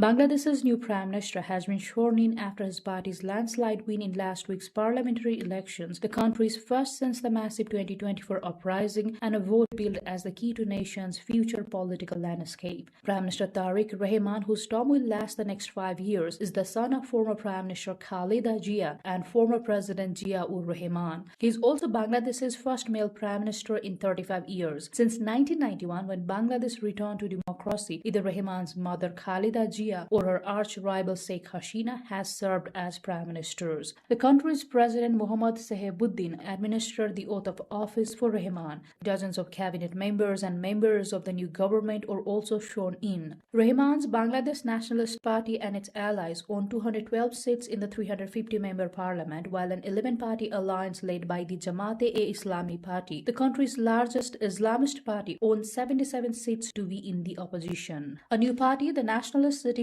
Party or NCP, formed by the student leaders who led the 2024's uprising, was the part of the 11-party alliance led by Jamaat-e-Islami. The NCP secured 6 seats. In Bangladesh, voters elect 300 members of parliament directly, while the remaining 50 posts are reserved for women and distributed on a proportional basis among the winning parties. 60-year-old Rahman returned to the country in December after 17 years in self-exile in London and shortly before his mother's death. He has promised to work for democracy in Bangladesh, a country of 170 million people. An interim government led by Nobel Peace Prize laureate Muhammad Yunus that took over after Hasina was toppled oversaw the election. The vote was largely peaceful and deemed as acceptable by international observers. Foreign dignitaries and diplomats also attended the swearing-in ceremony. Nepal's Foreign Minister Balananda Sharma, along with Maldives President Mohammad Muizu, Bhutanese Prime Minister Tshering Tobgay, and Indian delegation led by Lok Sabha Speaker Om Birla were among the guests.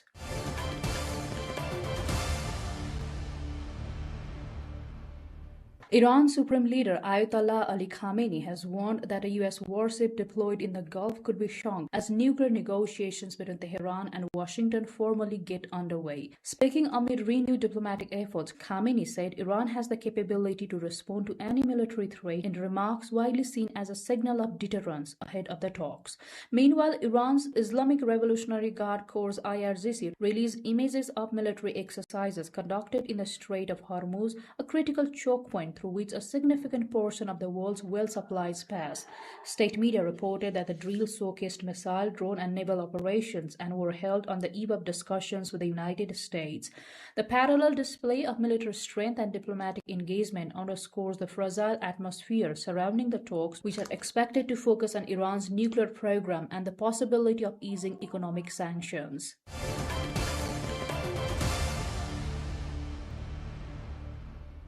Russian prosthetics workshops are experiencing unprecedented demand as wounded soldiers return from the conflict in Ukraine. Dmitry, a former fighter with the Wagner Group who lost his right leg on the battlefield, has regained mobility with a new prosthetic at a clinic outside St. Petersburg. Across Russia, clinics that manufacture and fit prosthetic limbs are overwhelmed as hundreds of injured servicemen seek rehabilitation. Staff face long waiting lists and stretched resources, with some facilities operating at full capacity. It is said the influx highlights the human cost of the war and places significant pressure on the country's healthcare and rehabilitation systems. Officials are working to expand services, including training and additional prosthetics and increasing production of advanced artificial limbs, but demand continues to outstrip the supply. For soldiers like Dmitry, access to prosthetics is crucial not only for mobility but also for reintegration into civilian life after traumatic injuries sustained on the front lines.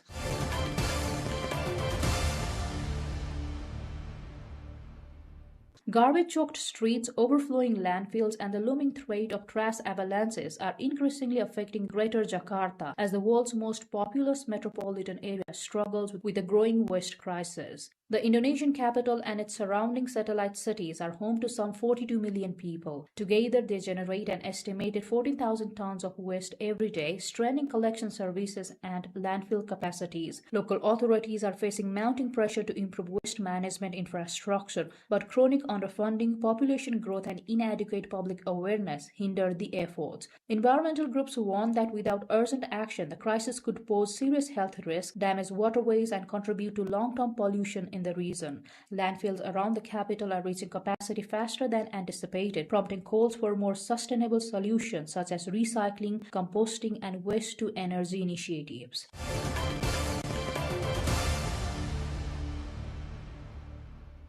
India's AI Impact Summit, billed as a landmark gathering of global leaders and tech executives, was overshadowed by logistical chaos on its opening day in Delhi on Monday. Participants complained about long queues, overcrowding, and confusion at the venue, saying they had to wait for hours. Some also reported limited access to food and water and said their products were stolen from their stall. The 5-day summit, inaugurated by Prime Minister Narendra Modi, is being promoted as the first major international AI meeting hosted in the global south. On Tuesday, India's Information Technology Minister Ashwini Vaishnav apologized to exhibitors for any issues or inconvenience. More than 100 countries are taking part, with technology leaders including Sam Altman of OpenAI and Sundar Pichai of Alphabet Inc. But the opening day was marred by complaints of poor crowd management at the summit venue. Social media was also flooded with complaints from founders, exhibitors, and delegates who said security sweeps and last-minute closures left them stranded outside exhibition halls.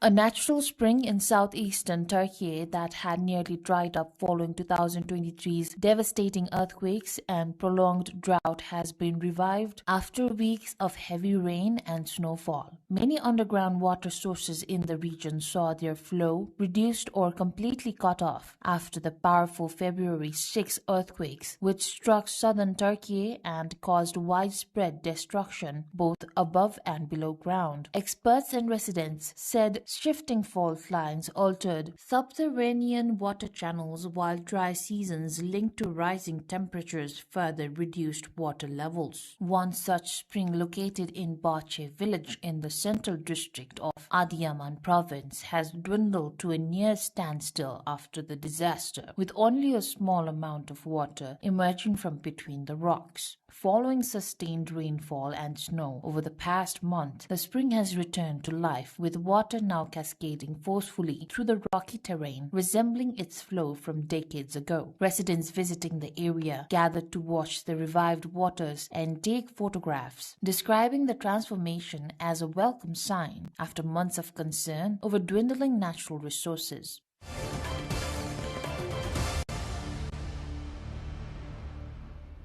The annual Kurdistan Ice and Snow Festival officially kicked off in Tuesday on Mount Korek in northern Iraq, drawing more than 50 local and international athletes to the snow-covered slopes of the autonomous Kurdistan region. Set against a backdrop of sweeping white peaks and crisp winter skies, the festival has quickly become one of the region's most anticipated seasonal events. Competitors from across Iraq and several neighboring countries gathered to take part in a variety of snow sports, including skiing, snowboarding, snowmobile racing, and endurance challenges designed to test speed, skill, and stamina. Organizers said the event aims not only to promote winter sports, but also to highlight the natural beauty and tourism potential of the mountainous area. Mount Korek, which rises more than 2,000 meters above sea level, is one of the few locations in the country where snowfall is heavy enough to sustain winter sporting activities. The festival's opening ceremony featured music performances, cultural displays, and welcoming remarks from local officials who emphasized the importance of sports in fostering unity and international cooperation. Athletes expressed enthusiasm about competing in the unique setting. Many described the event as an opportunity to exchange experiences,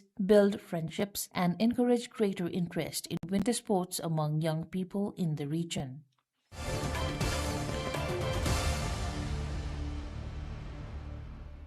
Humanoid robots take center stage during China's annual Spring Festival Gala, performing a martial arts routine that included kicks, sword waving, and backflips. The performance, broadcast to millions of viewers nationwide, featured synchronized choreography that mimicked traditional Chinese martial arts, demonstrating precision and agility rarely seen in machine performers. Meanwhile, at the China Media Group's 2026 Spring Festival Gala, a humanoid robot powered by embodied artificial intelligence took on dual roles on and off the stage, serving both as a capable assistant and a cast member in the country's most watched television event. At the entrance of the broadcasting performance hall, the robot named Galbot worked as a shop assistant, handing snacks and drinks to performers and audiences. It also stepped into the spotlight, teaming up with renowned artists to feature in a microfilm presented during the gala. Currently, more than 100 robot stores have been set up in over 20 cities nationwide.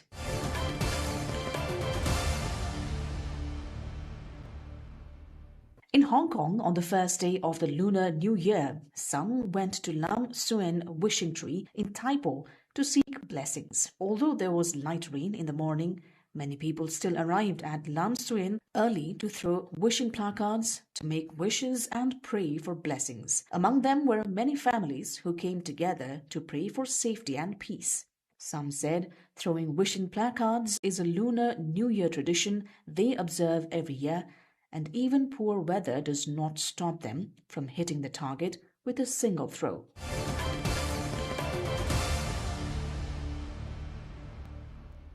Millions across Asia are marking the Lunar New Year, ushering in the Year of Fire Horse, as cities from Beijing to Bangkok host a mix of traditional ceremonies, public events, and family gatherings. The festival, which begins with the first new moon of the lunar calendar and lasts 15 days, is one of the region's most significant cultural observances. Thailand's Chiang Mai, too, launched its 2026 Lunar New Year celebrations, transforming the historic Warorot Market into a Year of the Golden Horse cultural landmark. The festival, featuring a grand lion dance from Tha Phai Gate and a 20-meter lantern tunnel, aims to preserve Thai Chinese traditions while driving the city's tourism and economic recovery. Key highlights include high pole dragon and lion dances, the Mr. and Miss Chinatown pageants, and a new Thai-Chinese fusion cooking contest. The Tourism Authority of Thailand expects over 200,000 visitors from February 14 to 18, generating about $38 million.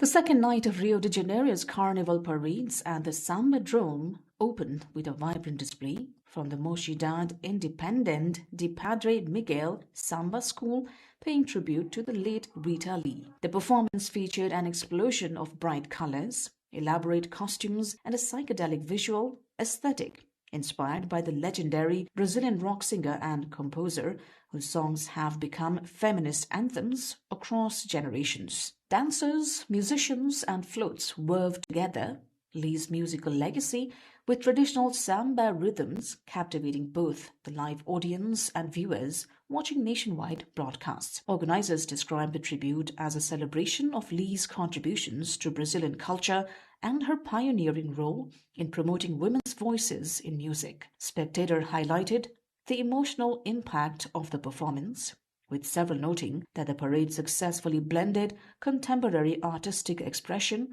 with the city's long-standing carnival traditions. Authorities reported heightened security and crowd management measures at the Samba Dome as thousands of spectators attended the parade, ensuring the event proceeded safely amid the large turnout.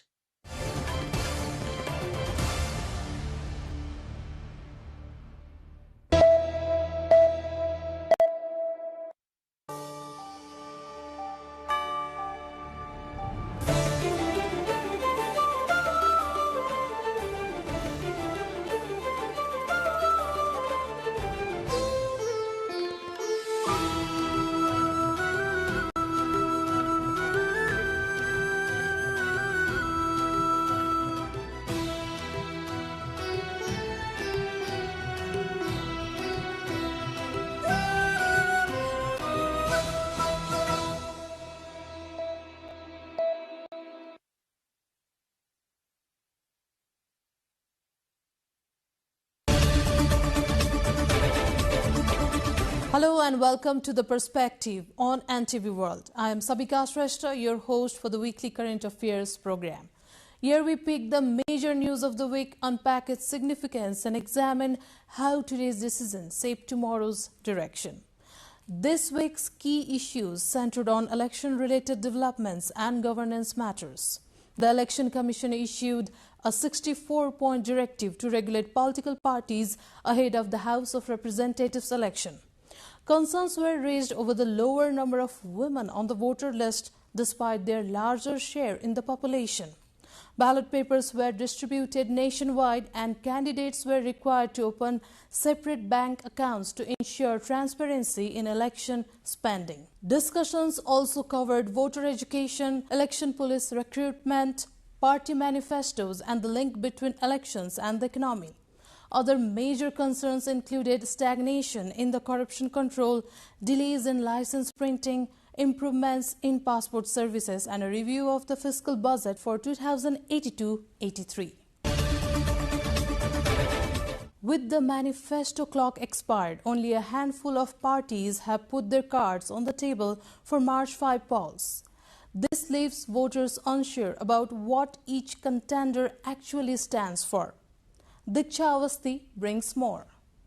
Months after the September 8th and 9th Gen Z movement demanding good governance and social justice, voters are heading to the March 5 polls with heightened expectations from those in the contest. In such a context, election manifestos are no longer just another document. They are public commitments that define whether they are ready to respond to citizens' dire demands. Recognizing this importance, the Election Commission Nepal had set February 15 as the deadline for political parties and candidates to submit and publicly release their election manifestos. This is mandated under Clause 37 of the Election Code of Conduct 2082, which directs parties participating in the elections to submit them to the Election Commission. Till yesterday, 28 political parties have submitted their election manifestos to the Election Commission. All the political parties and candidates have to start their election campaigns, active election campaigns, after releasing and submitting their election manifestos. That's why we are requesting all the political parties to comply with the request of Election Commission Nepal. While several parties have already submitted and made their manifestos public, some major parties are yet to release their blueprint even after the deadline. According to recent updates, the Nepali Congress and CPN-UML are expected to unveil their manifestos only in the coming days, crossing the Commission's deadline. Although the Code of Conduct mandates submission, there is no specific punitive provision for failing to submit manifestos on time. There are two parts of punishment. One is we always focus for promotional activities. We promote the activities and compliance of the political parties. Then they have to comply with the directives and request of the election commission. Then another part is just punitive action. If they do not comply with legal measures, then only election commission goes for the punitive action. That's why we are again and again requesting political parties to submit their election manifestos. With only days left before voters head to the polls, their dilly-dally in publishing commitments might raise skepticism among the voters if the parties or candidates can keep up to their expectations after the election.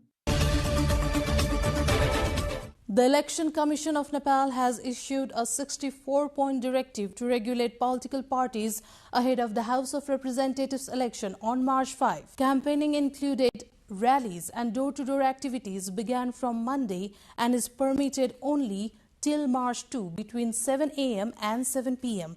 with all campaigning banned 48 hours before polling until vote counting ends.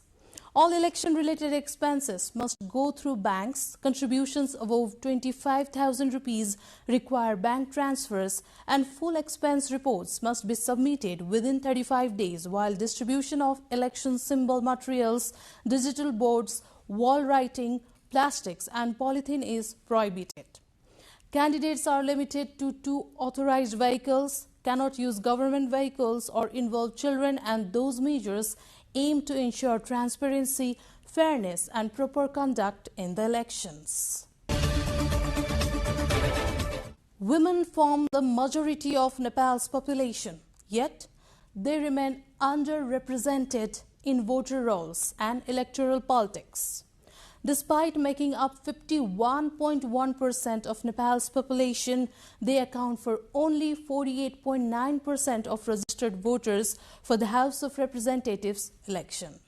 Despite constitutional guarantees of proportional inclusion, women's political participation in Nepal continues to lag behind their demographic majority. According to the 2021 national census conducted by the Central Bureau of Statistics, women make up 51.1% of Nepal's total population. Yet, data from the Election Commission of Nepal shows that women account for less than half of registered voters in the upcoming House of Representatives election.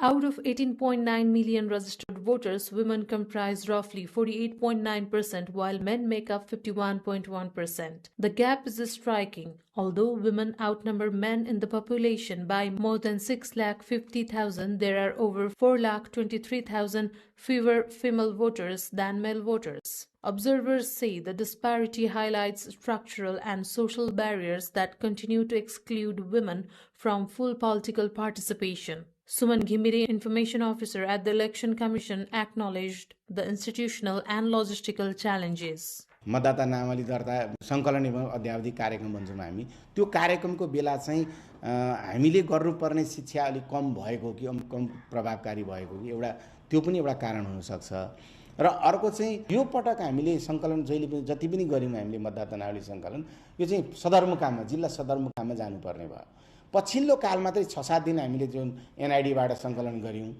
नभएदेखि physical रूपमा मान्छे उपस्थित हुनुपर्ने भएको र त्यो पनि सदरमुकाममा जानुपर्ने भएको कारणले गर्दाखेरि पनि महिला मतदाताहरू चाहिँ त्यहाँ जान अलि असुविधा भएर कम महिलाहरूको सहभागिता कम भएको कि भन्ने हामीलाई लाग्छ. In many parts of the country, women remain confined to domestic roles, limiting their mobility and access to public services. While online registration options exist, digital illiteracy and limited internet access further restrict participation. Gender and social inclusion expert Saru Joshi described the situation as regressive. Most of the women do not have the citizenship. The second point is that, as you have also already said, that household work burden may have also restricted them.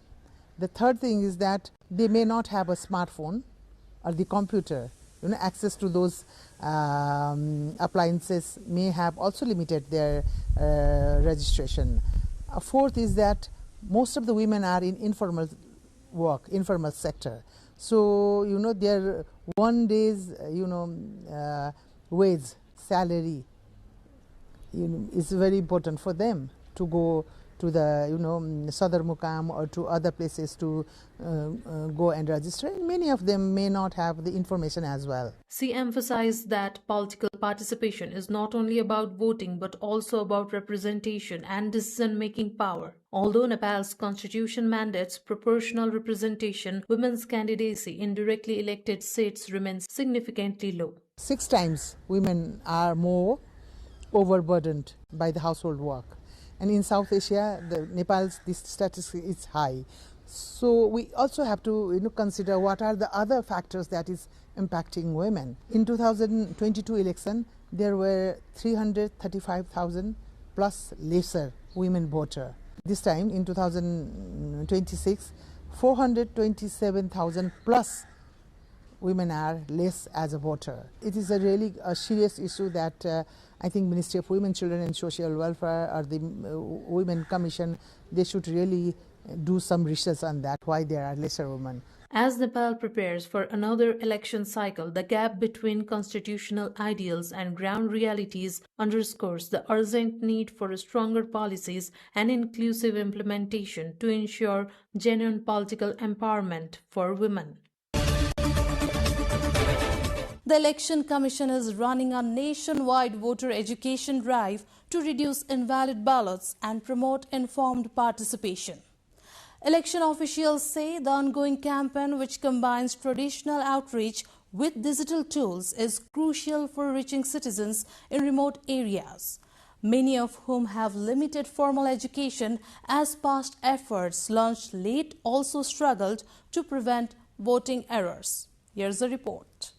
In one of the world's most geographically diverse countries, Nepal is mobilizing volunteers from urban areas to remote Himalayan settlements in a nationwide voter education drive ahead of the March 5 House of Representatives election. The Election Commission is launching the campaign from 15th of February in a bid to reduce invalid votes. One volunteer will be deployed in each of the country's 6,743 wards across 753 local levels. The program will run till March 1. Volunteers will conduct door-to-door awareness campaigns using sample ballot papers. They will educate voters on proper voting procedures, correct marking and folding of ballot papers, the importance of ballot secrecy, and common reasonable ballots are rejected. Voters are also being informed about how to avoid such errors. विगतका निर्वाचन भन्दा यो निर्वाचनमा बदर हुने मतको संख्यालाई घटाउने गरी कार्यक्रम अगाडि बढेको छ। मतपत्रमा पट्याउने तरिकादेखि लिएर छाप लगाउने तरिकासम्मका कुराहरू कसरी छाप लगायो भने त्यो मत सदर हुन्छ। हरेक मतदातालाई चाहिँ मतदान कसरी गर्ने र सही तरिकाबाट कसरी मतदान गर्न सकिन्छ भन्ने कुराहरूको जानकारी पर्याप्त मात्रामा गराउनुहुन्छ। त्यो कारणले गर्दा यो पटकको मतपत्र बदलाउने संख्या हामी न्यूनीकरण गर्छौं। To ensure coordination across the country's diverse terrain, one election contact person has been designated in every ward. However, the voter education strategies vary depending on the type of election, as ballot designs and voting systems differ across federal, provincial, and local polls. Still, eliminating invalid votes may not be possible, say the experts, adding that targeted grassroots campaigns can help in reducing the number. The representatives have been connected through an official Election Commission WhatsApp group to facilitate communication and timely dissemination of instructions. Election data show that, on average, more than 4% of votes cast between 1991 and 2022 were invalid. In the 2022 federal and provincial elections alone, 5.06% of votes were rejected. The Election Commission has allocated 250 million rupees, which is approximately $2 million, for voter education campaign. It has also incorporated digital literacy components to help voters identify official sources and avoid misinformation. On the other side of the story, this year's polls is projected to generate over 120 billion NPR in economic activity. Elections are considered a major driver of economic activity and not limited to political celebration. As market cash flow is bound to rise during elections, it is expected to positively impacting the overall economy of the country. Bijita Vandari along with Kamala Aryal brings more. Economy is an important part of elections. Elections affect not only political activities but also various sectors of the country. Economists believe that House of Representatives election on March 5 will help energize the overall economy. Specifically, elections influence the economy in 3 phases: before candidate registration, during the election process, and after the elections. Campaigns by candidates, rallies, transportation, and advertising lead to a significant increase in income for printing presses, media houses, and transportation businesses. This in turn increases demand for consumer goods and injects liquidity into the market, which economists view as a short-term economic expansion. Given that banks currently hold substantial deposits and rural areas have a slow income-generating environment, elections provide additional momentum to economic activity, helping to stimulate the economy. It is estimated that economic transactions during this election will exceed 120 billion Nepali rupees. Economists also say that if a stable government is formed after the elections, it will boost private sector confidence and lay the foundation for a long-term economic growth. एउटा त्यो चुनावको प्रक्रियाको बेलामा एउटा चाहिँ चुनाव सकिएपछि 3 तहको 3 प्रकारका आर्थिक गतिविधिले प्रभाव पार्छ र मुख्य रूपमा नेपालमा खास गरी चाहिँ चुनावले के गर्छ भन्दा चाहिँ यो आयातमा आधारित त्यो पनि खर्चमा आधारित हाम्रो अर्थ संरचना भएको हुनाले के हुन्छ भन्दा खर्च पहिला भइरहेको खर्च भन्दा बढी खर्च भएको कारणले मुद्रास्फीतिमा बढी प्रेसर दिने भयो आयातित वस्तुहरुको पनि वस्तु तथा सेवाहरु महँगा हुने भए अनि हर कुरा चाहिँ माथि चाप पार्ने भएले चाहिँ बढी माग भएको कारणले Economists also caution that elections may have not only positive but also negative effects on the economy. If the government is unable to increase production and development activities are slow, merely increasing money supply in the market could lead to inflation. नकारात्मक भनेको कहिले-कहिले चाहिँ focus out हुन्छ हुनुपर्ने सरकारको ध्यान एकातिर छ अनि ध्यान अर्कोतिर पुगेको हुनाले यो विकास निर्माणका कामदेखि केही पुँजीगत लगानीहरुमा चाहिँ अलि अनदेखा भएको हुन सक्छ. Furthermore, the high expenditures from the state treasury on security and preparations for elections may create pressure on public debt and the budget deficit. Foreign investors may remain cautious and adopt a wait-and-see approach, which could hinder long-term economic growth. Away from election activities now. Nepal's federal, provincial and local governments have repeatedly pledged faster digital public services for years. However, the printing of driving licenses has been delayed for months. Many service recipients, despite passing their driving test long ago, have not received their smart license yet and are forced to drive with temporary papers. Bijita Vandari, along with our correspondent Anjir Singh Bika, brings more. Many applicants report that months, and in some cases even a year, have passed since they passed the driving test. Yet the smart license card has still not been issued. As a result, they have had to rely on temporary documents to operate vehicles. The delay in license printing has caused problems ranging from traffic checks to banking services and foreign employment, according to the affected citizens. Officials cite technical and administrative issues as the main reasons for the delays. सम्झौताको अहिले 3 महिना अवधि चलिरहेको अवस्था हो. यसमा दैनिक एजेन्सीको हकमा हालसम्म 19,385 जति लाइसेन्स प्रिन्ट भएर आएका छन्. जुन हामी बाइलेटरल एग्रीमेन्ट भएको थियो त्यो अनुसार हामीले काम दुवै पक्षबाट भइदिरहेको छ र अस्तिको दिन मात्रै हामीले उहाँहरूलाई 1,18,000 डेटा दिइसकेका छौं ब्लकको रूपमा. Smart license cards require imported chips and materials. Delays in contract processes and the printing system has not been fully operational, all of this contributing to the problem. The Department of Transport, however, claims that it will manage to provide licenses to all applicants within the next 3 months. Despite these assurances, service recipients say repeated promises without firm deadlines have weakened public confidence. They are calling for a clear, publicly communicated timeline rather than verbal commitments.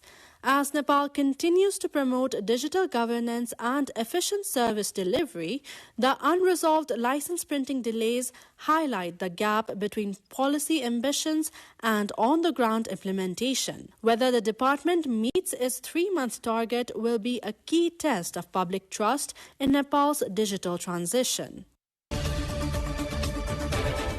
The Department of Passports has stated that it has made services easier by improving the previously difficult and time-consuming process of obtaining a passport.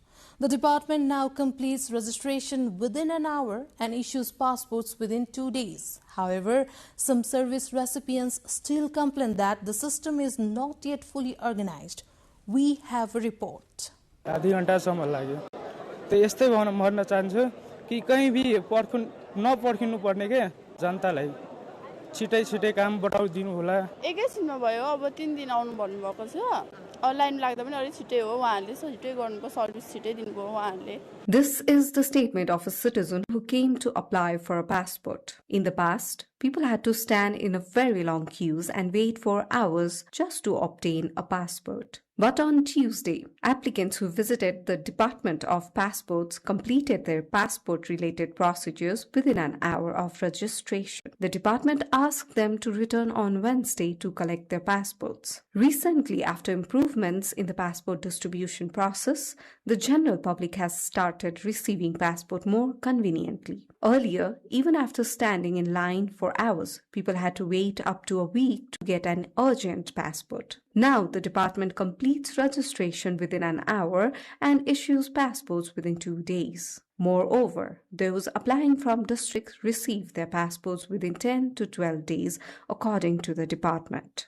आफ्नो समयमा निर्धारित समयमा सेवा लिन आउने सेवाग्राहीलाई सामान्यतः line नबसिकन र सानो छोटो line बसेर आधा घण्टादेखि 1 घण्टा भित्रैमा उहाँहरूले सेवा लिन सक्ने गरी बनाएका छौं। राजधानी वितरणलाई पनि सहज बनाउनलाई डिजिटल डिस्प्ले प्रविधिको लागू गरेर सहज रूपमा लिने व्यवस्था गरेका छौं।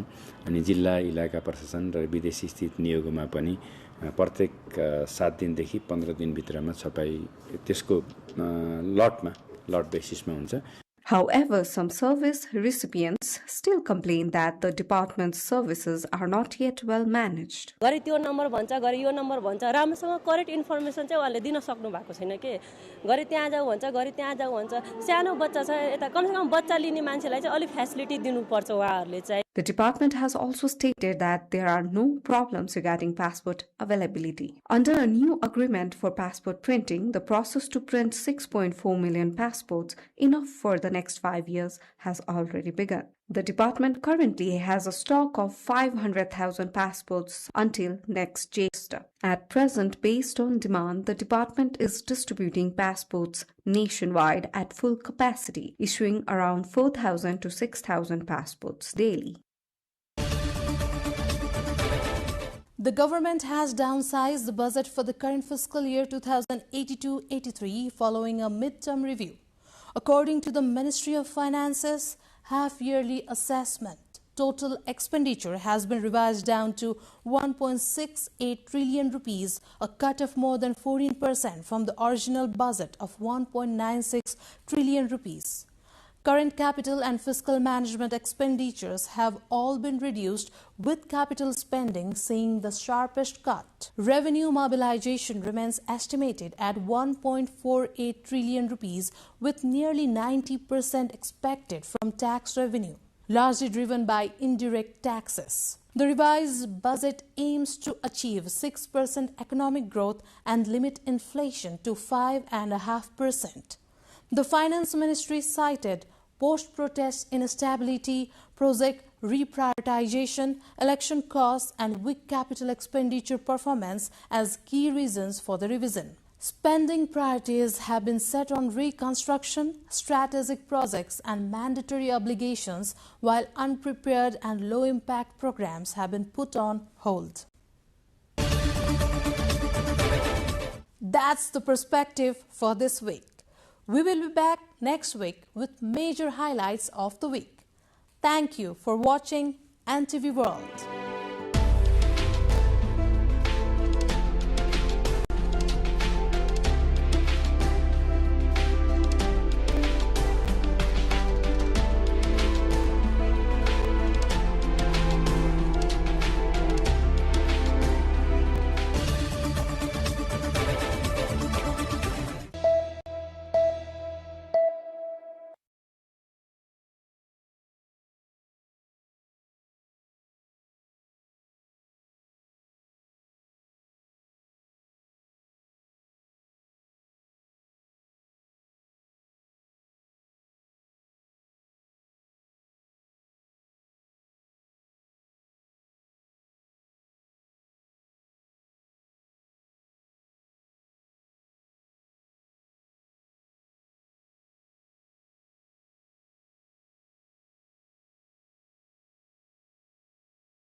जानुभएको छ म पनि पुगिरहेँ दुधकुण्ड असाध्यै पवित्र स्थल यो हिमाल काखमा रहेको तीर्थस्थल हो पुण्यस्थल हो देवस्थल हो र त्यहाँ चाहिँ एकचोटि पुग्नै पर्दो रहेछ त्यहाँ पुगेर जुन आनन्दको अनुभूति हुन्छ त्यो चाहिँ कहीँ पनि पाइँदैन भन्ने चाहिँ महसुस भयो आनन्द लाग्यो भएन मस्त लाग्यो अनि यो ठाउँमा चाहिँ आएर तपस्या गरेर बस्नु जस्तो लाग्यो मलाई एकदमै राम्रो लाग्यो होइन प्रकृतिले दिएको रमणीय तीर्थस्थल होइन जो कोही पनि एकचोटि चाहिँ यहाँ आएर एकचोटि भ्रमण गरेर दर्शन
The people and wildlife of the Everest region are facing profound challenges due to the melting glaciers, erratic weather patterns, altered rainfall cycles, and escalating temperatures.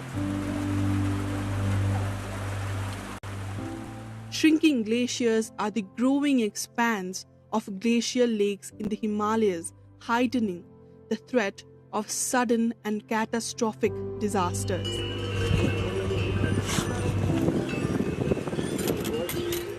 According to a study conducted by ECMOD and UNDP, out of 1,466 glacial lakes in the country, 21 have been identified as potentially dangerous, of which 6 have been placed in the high-risk category, such as Lake Imza in Solukhumbu district.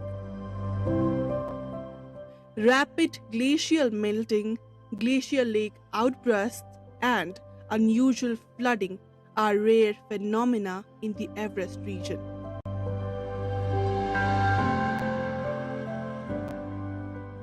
A team of science journalists from Nepal, India, Bhutan, and Bangladesh undertook a 12-day journey from Kathmandu to Everest Base Camp to report on the impact of climate change on the base camp and its surroundings. It is a unique and once-in-a-lifetime experience for the journalists. Flights in the mountainous region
covering a journey from Lukla to Everest Base Camp, located at an altitude of 5,364 meters.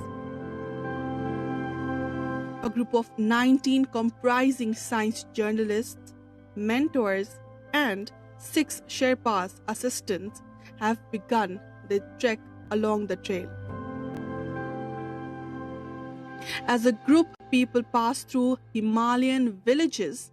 They engage with locals, government officials, Nepal Army, guides, porters, and tourists, gathering fresh insight about the Everest region. It was a really good experience. It was really cold, but not that hard. On the first day of the boot camp, we overcame every obstacle to reach Monjo at 2,835 meters in the Dudkosi Valley. We passed through Phakting, which is at 2,610 meters. After walking for more than 6 hours from Lukla, the team members were exhausted. Each evening, program directors, mentors, and participant journalists would sit together to casually discuss the day's experience and plan the schedule for the next day. Data collection and interviews were carefully organized during these meetings. Informal conversation and interactions with locals played a key role in the boot camp. We are going to interact with stakeholders. That means you may know about the environmental issues, garbage, and other things. So Sagarmatha Pollution Control Committee, SPCC, that is the key stakeholder in the region. To mark World Press Freedom Day on May 3rd, an interactive program was held at Sagarmatha National Park, focusing on the importance of press freedom for science journalists. The event brought together local Sherpa business people, environment activists, government officials, representatives from Sagarmatha Pollution Control Committee, the park warden, political leaders, and trekking guides, among others. 7,000 को हाराहारीमा छ population, 7,000 population, 7,500 त्यस्तै हाराहारीमा छ। गाउँ चाहिँ कतिवटा छ ठ्याक्कै 10 में मोटामोटी त्यही 12-15 वटा गाउँहरू छन्। तो आपके इसमें भी ऐसे बफर जोन रहता है, बफर कोर एरिया रहता है। कोर में अलाउड नहीं है पर बफर में रह सकते हैं। No, there is the village inside the core also, as well as in the buffer also. Okay. This modality is totally different from the modality of Tarai and the national park which you said. That is right. The discussion centered on the press freedom and the impact of climate change on the livelihoods of the people in the Himalayan region. The next morning after breakfast, we visited Kancha Sherpa, member of Edmund Hillary and Tenzing Norgay Sherpa's Everest expedition team. Group ko leader John. यहाँ छेउमै रुख छ, रुख काटेर 10 रुख भयो। Base camp गयो, base camp पुगेपछि अनि आइसबलमा त्यो रुखको साङ्गो थापेर अनि हामी क्याम्प 1 बनायो। अनि त्यही क्याम्प 1 बनाएपछि त त्यहाँबाट त अनि सबै सजिलो छ। अनि त्यसो गरेर क्याम्प 2 मा सबै सी लेभल छ, क्याम्प 3 मा पनि दुःख छैन। अनि क्याम्प 4 मा चाहिँ अनि साउथ कोन हो। अनि हामी त्यसो गरेर अनि एभरेस्ट चढेको। हामी चाहिँ गएन। अनि हेलेर तेन्जिङ चाहिँ हामीले साउथ समिटमा पुर्यायो। अक्सैहरू भयो र पालाहरू भयो र माथि साउथ समिटमा पुर्याएर हामी चाहिँ साउथ खोलमा सुन्न आयो। Afterwards, we headed to the picturesque Himalayan villages of Khumzung, situated at 3,800 meters. Development of Khumzung began after the historic 1953 Everest climb by Hillary and Norgay. With the establishment of Kunde Hospital and Khumzung School by Hillary, there was significant improvements in health, education, and the overall livelihood of the local community.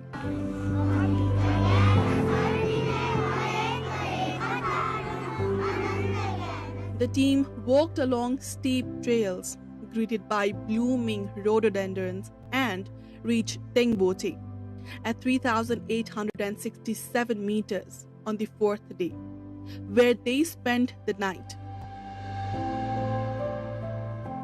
On the 5th day, they continued their journey, noticing changes in the Himalayas as the snow-covered peaks were now turning black. On the way to Dingboche at 4,410 meters, snowfall greeted them.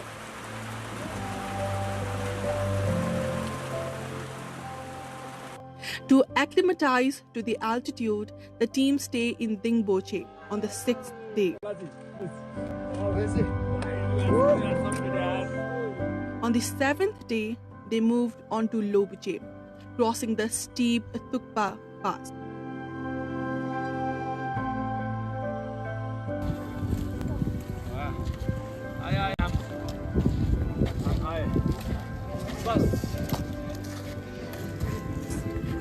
In the evening, they reached the Pyramid International Laboratory and Observatory in Lobuche at 5,060 meters, the world's highest altitude laboratory.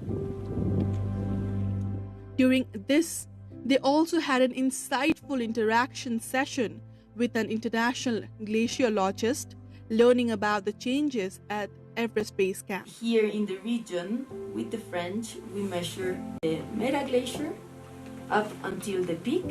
So we have stakes, we make a hole in the ice, we put a stake, And then next year we come and we measure how much that state has emerged. And that's how much the surface of the glacier has lowered, and that corresponds to what the glacier has lost that year. And at the same time we go to the upper part and we measure accumulation. So an interesting thing is that in the last 2 years there has not been accumulation at the top of Mera Peak. That is 6,400 meters up and there's no accumulation. And that means that the glaciers are not getting fed up, they are just losing ice. On the 8th day, the team arrived at Everest Base Camp at 5,364 meters and held an interaction with government officials. I think this is a good initiation in the field of journalism science. Even without investing much more dollar money, nobody can come here. The discussion focused on the relocating the base camp, waste management and the melting glaciers. Yeah, finally, we made it to the base camp. This base camp is an altitude of 5,364 meters and is the part of the Himalayan Climate Boot Camp. And we have 13 journalists from different countries, especially from the SAARC region. From Bangladesh, Bhutan, India, and Nepal, and is the historic event, and is the first event that journalists have came from the sea level to the highest level to conduct a boot camp. And we have a very lifetime experience, and we observed different issues like glacier melting, status of base camp, Everest base camp, and we met different stakeholders like climbers, government officials, and we have the concluding ceremony in the base camp, and we have government officials, Mr. Himlal Gautam. On the 9th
Nepal's Prime Minister directs alternative plan for Kathmandu-Tarai fast-track starting point at Kokana, urges no unnecessary delays.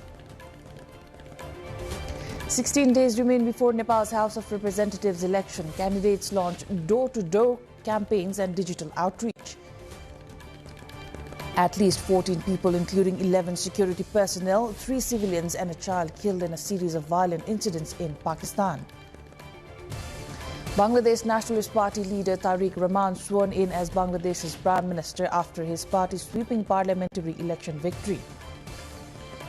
Millions across Asia mark the Lunar New Year, ushering in the Year of the Fire Horse as cities host a mix of traditional ceremonies, events and gatherings. And Nepal restricts Scotland to 170 runs for 7 wickets in the match underway between the two sides in Mumbai, India.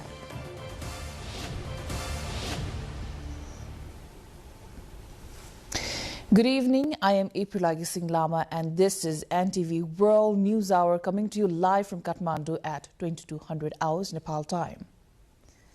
Now the news in details. Prime Minister Sushila Karki has directed officials to move forward with an alternative plan for the Kathmandu-Tarai Madhes Expressway, bypassing the long-standing dispute at the Khokana entry point. Addressing concerns over religious and cultural heritage, she emphasized that local interest must be taken seriously, even if it requires shifting the project's starting point. Following a briefing from the Nepal Army and top ministers, including the finance and physical infrastructure ministers, the Prime Minister urged all agencies to eliminate unnecessary delays.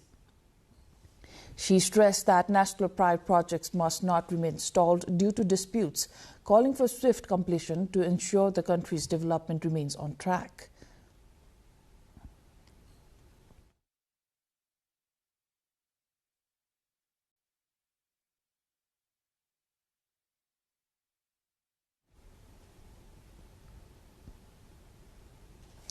With just 16 days until the March 5 House of Representatives election, campaigning has hit full throttle across Nepal. Political parties are now officially using all media platforms to reach voters as the race for the 2026 polls intensifies. The Janak Education Materials Center has finished printing over 42 million ballot papers 2 days ahead of schedule. While ballots have already reached Karnali and Sudur Paschim, authorities ensure all districts will be fully stocked within the next 10 days.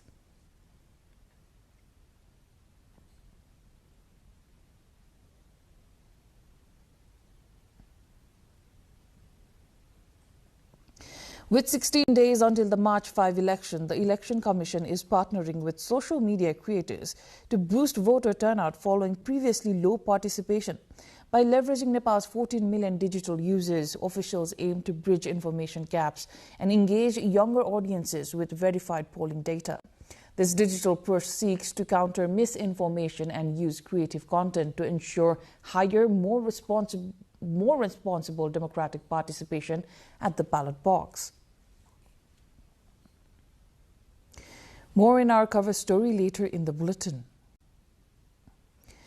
Now, in other news, a wave of attacks in northwest Pakistan has killed at least 11 security personnel and 3 civilians, including a child. On Monday, a suicide bomber targeted a religious college in Bazo, while a separate blast and gunfight occurred in Pannu and Sangla. Authorities confirmed that 3 militants killed in the fighting were linked to previous attacks on Chinese nationals. With dozens wounded and insurgencies intensifying along the Afghan border, security forces remain on high alert to protect strategic infrastructure and foreign-funded development projects. Tariq Rahman was sworn in as Bangladesh's Prime Minister today, following a landslide election victory on February 12. His appointment marks the end of an 18-month interim government that followed the 2024 overthrow of Sheikh Hasina's autocratic regime. Alongside the 60-year-old BNP leader, 296 newly elected members of parliament took their oaths, forming the nation's first elected body since the uprising. While celebrating the decisive shift, Rahman warned of major challenges ahead, specifically the need to stabilize the economy of the world's second-largest garment exporter. We will look into the details and developments in our issue of the day later. Now, millions across Asia are ushering in the Year of the Fire Horse with a vibrant blend of tradition and travel. The 15-day festival has sparked a major surge in consumer spending on food and gifts, while airports and train stations report record passenger volumes for family reunions. From Beijing to Bangkok, authorities have ramped up safety measures at temples and markets to manage the massive crowds. Despite modern adaptations and health precautions, the Lunar New Year remains a vital cultural force, unifying the region through shared heritage and large-scale public celebrations. Nepal has restricted Scotland to 170 runs for 7 wickets in the match underway between the two sides in Mumbai, India. In the last group stage match being held under the ICC T20 Cricket World Cup, Nepal decided to bowl first after winning the toss. For Scotland, Michael Jones top scored with 71 runs in 45 balls, followed by George Munsey, who scored 27 runs in 29. In addition, Brandon McMullen contributed 25 runs. Sompal Kami took 3 wickets in 4 overs for Nepal, giving away 25 runs, while Nandan Yadav took 2 wickets. Captain Rohit Paudel and Kushal Bhurtel took 1 wicket each. As per our latest update, Nepal has scored 100 runs in 13.5 overs, losing 3 wickets. Both Nepal and Scotland have been eliminated from the tournament after failing to come out in the top 2 of their group. Nepal has yet to register a win, while Scotland have a win in their bag, defeating Italy by 73 runs. Now, coming up after the break, we'll dive into the major political shift in Bangladesh as Tariq Rahman is officially sworn in as Prime Minister. Stay with us as we examine what this landslide victory means for the nation's future and its recovery from years of unrest in our issue of the day.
You're watching NTV World News Hour. Welcome back. Bangladesh Nationalist Party leader Tariq Rahman was sworn in as Bangladesh's Prime Minister today, marking a decisive political shift in the South Asian nation after his party's sweeping parliamentary election victory. Our colleague Bhavana Kisi covers the development. Bangladesh's new Prime Minister has been sworn in after his party's landslide win in last week's parliamentary elections, the country's first since the massive 2024 uprising, and a vote billed as the key to nation's future political landscape. Prime Minister Tariq Rahman, whose term will last the next 5 years, is the son of former Prime Minister Khalida Zia and former President Zia-ur-Rahman. He is also Bangladesh's first male Prime Minister in 35 years. Since 1991, when Bangladesh returned to democracy, either Rahman's mother Khalida Zia or her arch-rival Sheikh Hasina has served as prime ministers. The country's president Mohammad Sahebuddin administered the oath of office for Rahman. Dozens of cabinet members and members of the new government are also sworn in. Rahman's Bangladesh Nationalist Party and its allies own 212 seats in the 350-member parliament, while an 11-party alliance led by the Jamaat-e-Islami party, the country's largest Islamist party, owns 77 seats to be in the opposition. A new party, the Nationalist Citizen Party or NCP, formed by the student leaders who led the 2024 uprising, was the part of the 11-party alliance led by Jamaat-e-Islami. The NCP secured 6 seats. In Bangladesh, voters elect 300 members of parliament directly, while the remaining 50 posts are reserved for women and distributed on a proportional basis among the winning parties. 60-year-old Rahman returned to the country in December after 17 years in self-exile in London and shortly before his mother's death. He has promised to work for democracy in Bangladesh, a country of 170 million people. An interim government led by Nobel Peace Prize laureate Muhammad Yunus that took over after Hasina was toppled oversaw the election. The vote was largely peaceful and deemed as acceptable by international observers. Foreign dignitaries and diplomats also attended the swearing-in ceremony. Nepal's Foreign Minister Balananda Sharma, along with Maldives President Mohamed Muizu, Bhutanese Prime Minister Tshering Tobgay, and Indian delegation led by Lok Sabha Speaker Om Birla were among the guests. Now, in this context, earlier I spoke to the executive editor of Bangla Outlook, Muqtadir Rashid Romeo. Here are the excerpts. How historic is Prime Minister Tariq Rahman's swearing in for Bangladesh? What is the general perception of this new government at this moment, domestically and internationally? The main problem is the government just take the responsibility from the interim government of Dr. Mohammad Yunus. So we have to wait and see, at least for 100 days or more, before we comment how the government. But we have seen many of the influential, controversial leaders of BNP are not part of this new government, and most of the leaders, even they were named for the cabinet, nobody were aware of their portfolio. So it's certainly a new phenomena, and lots of student leaders who were in the past, or those who were in democratic struggle for 17 years, they will also be the part of this government. So yeah, there is some kind of happiness among the student politicians, those who have been in long-term struggle for democratic change, reform, and other things. And the Tariq Rahman is the hope for Bangladeshi politics for now, because he starts some new kind of politics after a long time, staying in the UK, but on his exile.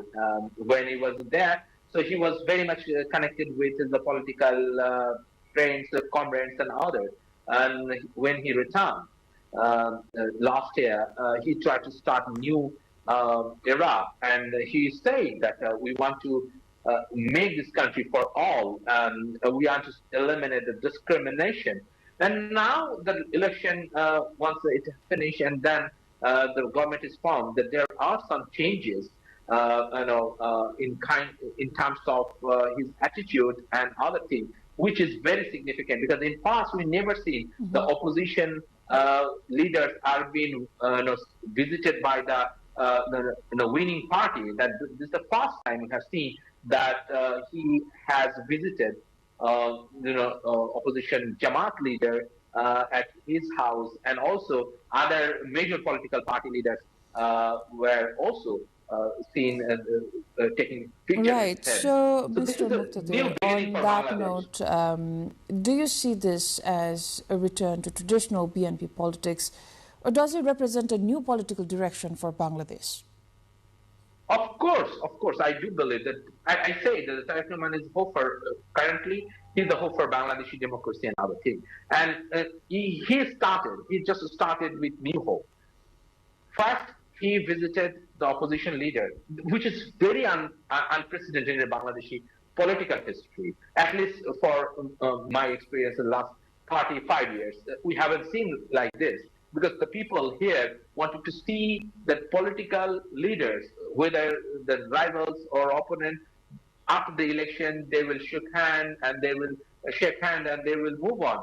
But we haven't seen in past. The first time we have seen this in Bangladesh. And it's a huge, it's really unprecedented. So this is the beginning, and there are some protests in Dhaka by some far-right group, but yes, we are more hopeful about the beginning. Because, what we have seen last 17 years of, Sheikh Hasina's misrule, cracking down on opposition, extrajudicial killing, enforced disappearance. It was, barbaric for a year. So to start new, on the fresh start, we need to, there are someone should be, start the first thing with welcoming the opponent. So we have seen this. Looking forward, what kind of Bangladesh should South Asia and neighbors like Nepal expect over the next 5 years under Prime Minister Tariq Rahman? Nepal is closest friend of Bangladesh. It's always, and it's like, the people who are coming to Bangladesh or those who are traveling to Nepal, despite all odds and other things, despite the the travel expenses is higher than any other travel to our neighbor. Yet Nepal is the most relevant and reliable partner of Bangladesh. And the Bangladesh when the Tariq Rahman father was in power in the 80s, he was the proponent of the START, the idea of START.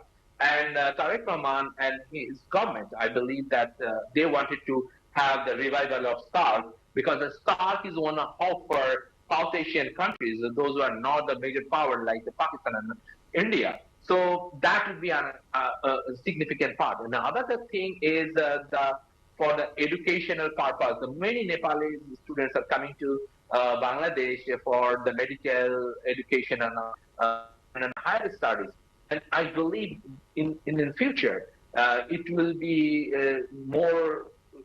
creating more scope in Bangladesh, and equally the tourism of Nepal will be boosted definitely by Bangladeshi tourists with other features.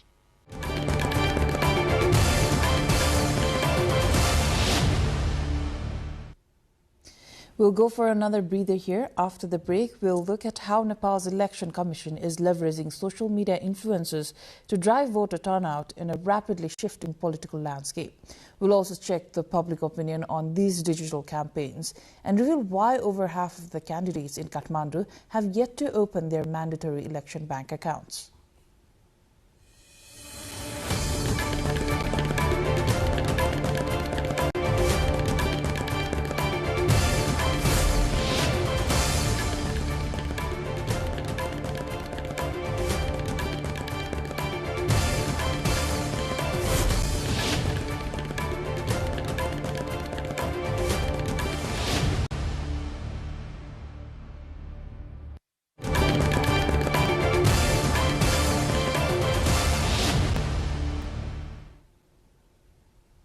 You're watching NTV World News Hour. Let's move on to our cover story.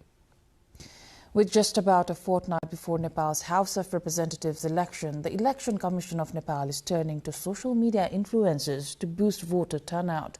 This recognition to influencers by Nepal's electoral body shows that digital social medias are now actually a part of country's political conversations. The move comes amid the new scenario of Nepal that is undergoing change following activism in digital platforms that shaped people's engagement and influence, leading to a new electoral course in the country. Our colleague Bijeta Bhandari reports.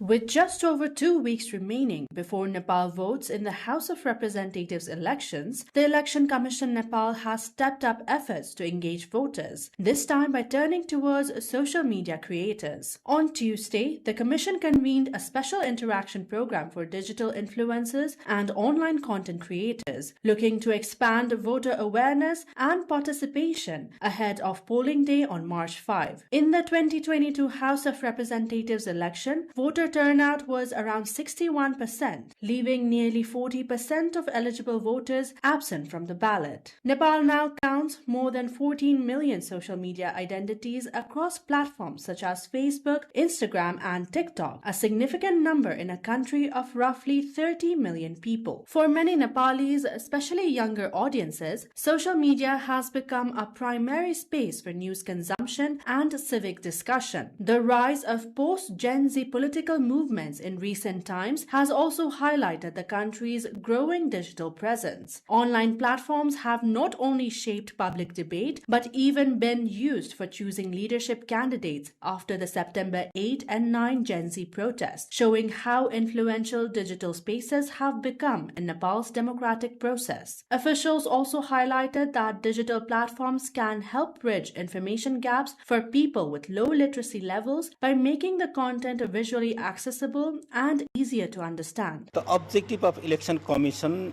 is to reach the maximum voters, maximum population. Those content creators and social media, if they create positive materials, then they can convince common people positively for the election. That's why our common objective is to make this general election successful. That's why we are organizing this orientation program for those social media creators and influencers for the conducive environment for the upcoming general election. Social media creators can play a constructive role by sharing verified details about voter registration, polling procedures, and citizens' rights, while helping counter misinformation during the campaign period. Influencers attending the program acknowledged their growing responsibility in shaping the public opinion. अलि long term जान्छु म socially active मान्छे हो र म सिङ्गो समाज जोड्न चाहन्छु र मेरो प्रस्तुति मेरो कन्टेन्ट चाहिँ समाजको हितमा छ भन्नेहरूले चाहिँ कम्तीमा पनि त्यो कन्टेन्ट चुनाव पछि 21 गते हेर्दा पनि आफूलाई ग्लानि नहोस् यो खालको कन्टेन्ट निर्माण गर्नुपर्छ किनभने अहिले राजनीति पनि तरल छ समाज विभाजित भएको छ यस्तो बेलामा कन्टेन्ट क्रिएटरले जोड्ने हो हामी यो बेला सुपर ग्लु हो समाजलाई बाँड्ने खालका भन्दा पनि यो विभाजित समाजलाई The focus needs to be aimed at strengthening democratic participation and not on promoting any political force. As Nepal heads to the polls, the expanding reach of social media and the creators who drive conversations online could play a pivotal role in informing voters and encouraging broader participation at the ballot box. Bijata Bhandari, along with camera person Dhruva Thapa, reporting for NTV World.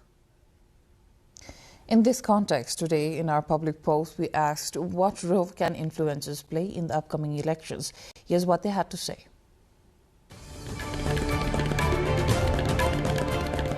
हाम्रो सामाजिक दायित्व पनि एउटा प्रकारमा चाहिँ आउँछ के तपाईले धेरै जनाको माया पाइसकेपछि सबैजनाले तपाईहरुलाई एकदमै निहालेर हेर्ने हुन्छ नि त मलाई चाहिँ के लाग्छ भने हाम्रो रोल चाहिँ since everyone is gonna look at us नि त अनि अब मैले के भन्छु भने 100 जनाले तपाईलाई फलो गर्छ भने 100 जनामा मानौ 10 देखि 15 जनाले पनि हुन्छ नि ओके एलेनाले यस्तो भिडियो बनाएको रहेछ भोट गर्नु पर्दो रहेछ भनेर उहाँहरुलाई हल्का पनि भित्रबाट केही मुभ भयो भने चाहिँ I feel like that's a very good sign के so as a content creator म चाहिँ के भन्छु भने हाम्रो सोशल रेस्पोन्सिबिलिटी चाहिँ के हो भने भोट गर्नुपर्छ हाम्रो अधिकार हो भनेर मेन कुरा भनेको कम्युनिटीलाई अवेयर गर्नु हो आगामी पुस्ताहरू जो चाहिँ नयाँ भोटर्सहरू हुनुहुन्छ उहाँहरूले चाहिँ कसरी अवेयर भएर चाहिँ भोट गर्न किन पर्छ के कारणले पर्छ र देश विकास गर्ने चाहिँ सुरुवात अब हामीले नगरे कसले गर्ने भन्ने मेसेजका साथ सबैलाई चाहिँ इन्फर्मेसन बाँड्दै छु मैले चाहिँ इन्फ्लुएन्सरको इम्पोर्टेन्स भनेको just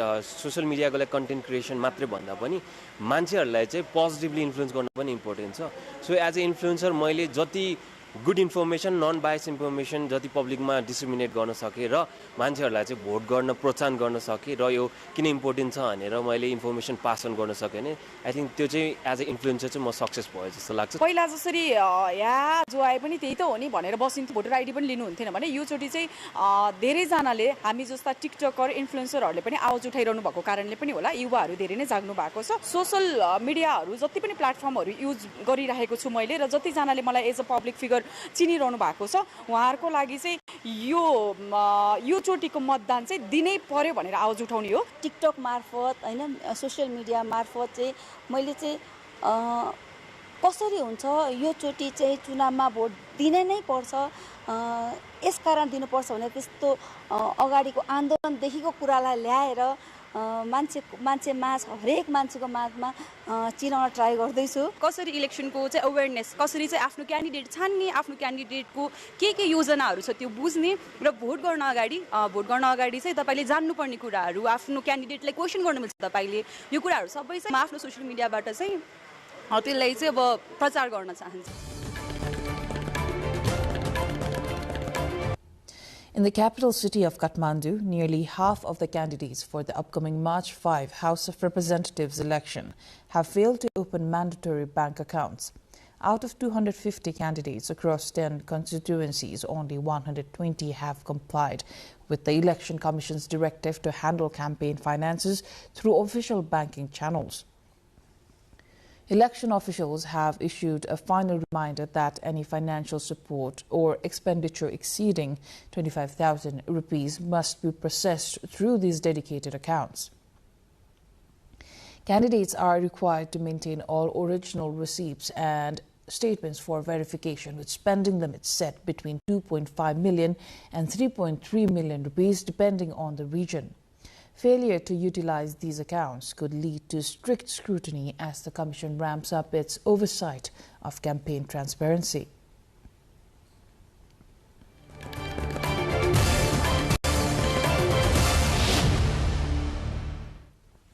That was our cover story of the day. Moving on to more national news. The District Administration Office Kathmandu has permitted Nepal Police to keep in detention medical entrepreneur Durga Prasai for 4 more days. The District Police Office Kathmandu had arrested Prasai, also the coordinator of Nationality, Religion and Citizen Protection Campaign, from his Bhaktapur-based residence on Monday. He was presented before the court on Tuesday. Superintendent of Police Pawan Kumar Bhatra informed that Prasai was held on charge of spreading misleading information on election, which was subject to a crime against public peace. The controversial medical entrepreneur Prasai was making baseless statement that the House of Representatives election could not be held on March 5. He has been arrested frequently over his baseless remarks. Earlier, he was arrested from Dakshin Kali while heading to Birganj some days back and released later. Insurance payouts for private and commercial properties damaged during the Gen Z movement are underway. According to the Nepal Insurance Authority, 6 billion Nepali rupees have already been disbursed to claimants who completed the necessary paperwork by early February. Total claims have reached 23.77 billion Nepali rupees, covering over 3,300 cases of vandalism and arson involving homes, motor vehicles and businesses. While thousands of private assets are being compensated, authority spokesperson Sushil Dev Subedi noted that many government buildings, including Singadarbar, were not insured and will not receive coverage despite significant damage. The Nepal Electricity Authority has officially inaugurated the 132 kilovolts national transmission line connecting Gulmi's Unayachor substation to Burtibang in Baglung. Spanning 86 kilometers, this critical infrastructure project includes 5 substations and links 4 districts: Kapilvastu, Agrakachi, Gulmi and Baglung. NEA Managing Director Hitendra Dev Sakya highlighted the line will finally end the era of irregular power supply for local residents. By providing stable electricity, the project is expected to boost industrial growth and local factories, create new employment opportunities, and directly improve the quality of life for citizens across the region. President Ramchandra Paudel has called upon all citizens to ensure the success of the upcoming House of Representatives election on March 5. Speaking at a Gyalpo Losar greeting exchange program at Sheetal Niwas, he emphasized that elections are the vital democratic tool for honoring the public mandate. He also highlighted that Nepal's unique festivals are essential for fostering mutual harmony, unity and brotherhood across the nation. The President praised the Sherpa community for enhancing Nepal's global prestige through their distinct traditions and culture. He noted that while Yabolosar will be celebrated this Wednesday, the shared responsibility of all Nepalese remains to strengthen national unity through good governance and prosperity.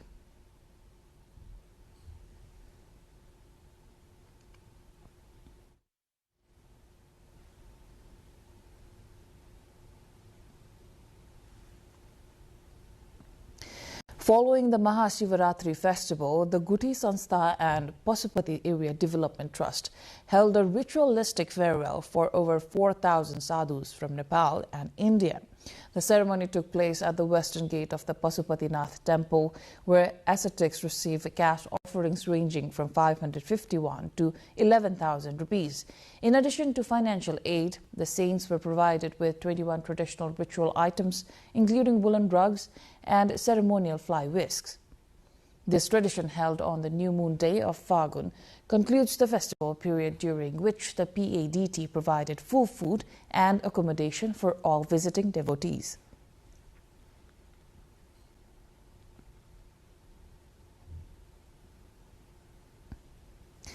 In other news, in the hilly district Dhading, farmers are turning coffee cultivation into a major source of income, hoping to meet the growing international demand for Himalayan beans.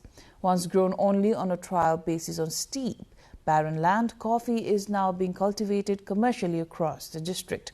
However, farmers are calling for additional support in processing and marketing their harvests to secure higher profits and build more sustainable livelihoods. Rojina Rai with our local correspondent Siva Silwal brings the report. Coffee बारी भनेको यो चाहिँ यो dollar खेती हो जुन आय आर्जनको निम्ति यो विदेशमा पनि निर्यात हुने र स्वदेशमा पनि एउटा यो हाम्रो हिमालय चाहिँ नि के रे उसको चाहिँ अर्गानिक कफी चाहिँ त्यो विदेशीहरूले मन पराउनु भएर यो डलर खेती हो नगदी बाली तपाईको अन्न बाली भन्दा यो चाहिँ तपाईको लगभग चाहिँ नि 100 गुना बढी चाहिँ यसले चाहिँ यो कफी खेतीले चाहिँ दिन्छ. The future of coffee cultivation in Nepal looks promising for farmers in Dhading, a hilly district adjoining the federal capital. In Dhading's mid-hill region, farmers are transforming barren slopes into thriving hubs of red coffee cherries. This year alone, the district has produced 3 tons of coffee cherries, signaling the steady growth of the coffee trade in Nepal. What began as an experiment just 4 years ago has evolved into a commercial success. Jamuna and Jalamukhi rural municipalities together contributed nearly half of this year's production. Previously, unfamiliar with coffee cultivation, local farmers have now embraced it as a lucrative source of income. Households are earning up to 500,000 rupees annually from coffee farming.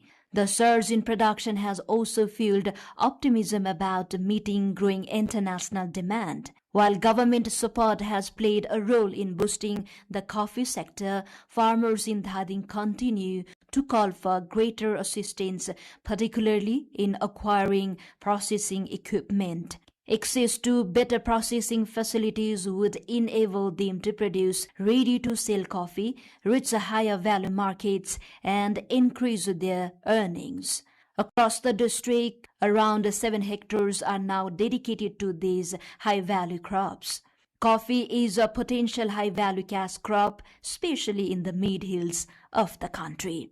Although production currently falls short of demand, the sector is poised for growth through expanded cultivation. Improved processing technology and a strategic focus on premium, high-altitude coffee could give a higher yield, say the farmers. यो कोदो मकै भन्दा चाहिँ अरु खेती भन्दा चाहिँ एकदमै राम्रो उत्पादन दिने. यसमा चाहिँ अब गोडमेल गर्नु नपर्ने लाएदेखिबाट अनि अरु मकै र कोदोलाई जति मेहनत धेरै नपर्ने त्यो कारणले. According to the data, Nepal exports approximately 17 to 25% of its total annual coffee production to countries such as Germany, Japan, and the United States. Despite the rising international demand for high-quality Himalayan beans, Nepal still imports more coffee than it exports. This clearly highlights the gap between production and market potential. Currently, coffee sells for about 1,200 rupees per kilogram, while processed organic coffee can command significantly higher prices. Coffee cultivation on steep and previously barren land has become an exemplary model for other districts with similar geography. Efforts are also underway to expand the coffee cultivation in Khanyabas rural municipality in northern Thading. Rosina Rai with the local correspondent Siva Silwal from Thading reporting for NTV World. International news coming up next. For now, a quick recap of the headlines.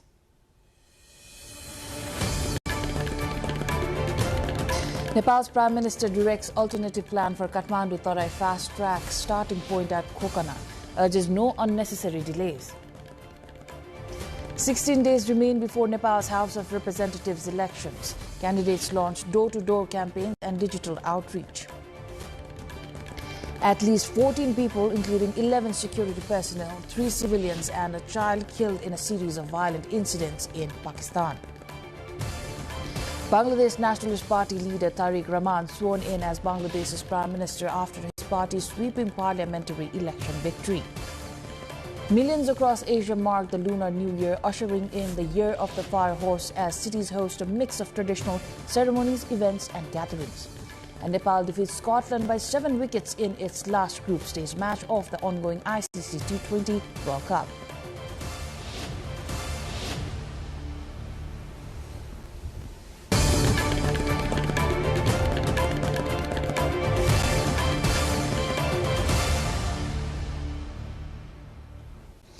French President Emmanuel Macron and Indian Prime Minister Narendra Modi met in Mumbai this Tuesday, hailing a partnership without boundaries amid global economic uncertainty and shifting U.S. tariff policies. Both leaders emphasized their commitment to a multipolar world and the rule of law, forming their alliance as a vital pillar for global stability against international hegemony. During this 3-day visit, Macron is expected to finalize a multi-billion-dollar deal for additional Rafale fighter jets following New Delhi's recent confirmation of the order. The French president will continue his trip in New Delhi on Wednesday and Thursday for an artificial intelligence summit, focusing on strengthening bilateral ties through high-tech diplomacy. Indirect talks between the U.S. and Iran concluded in Geneva today, with Iranian officials citing an understanding on guiding principles, despite significant remaining gaps. U.S. President Trump expressed optimism that Tehran is ready to deal, though he pointedly reminded negotiators of recent U.S. airstrikes on Iranian nuclear sites as a warning against a tough posture. The diplomatic effort is unfolding against a backdrop of intense military posturing. While the U.S. has deployed the USS Abraham Lincoln and other warships to the region, Iran's supreme leader responded with threats of maritime retaliation. As Secretary of State Marco Rubio warns that a deal remains very difficult, both nations continue a high-stakes balance of diplomacy and military displays in the Strait of Hormuz.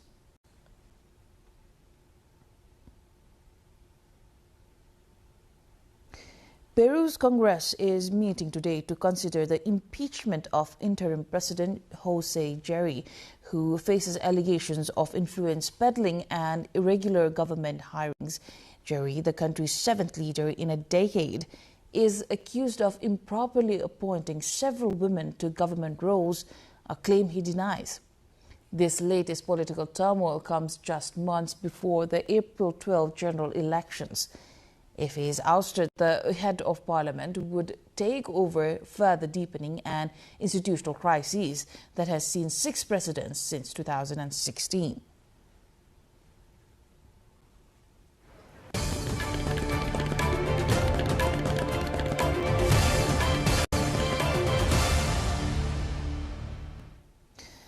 Business news lined up next. For now, a short break.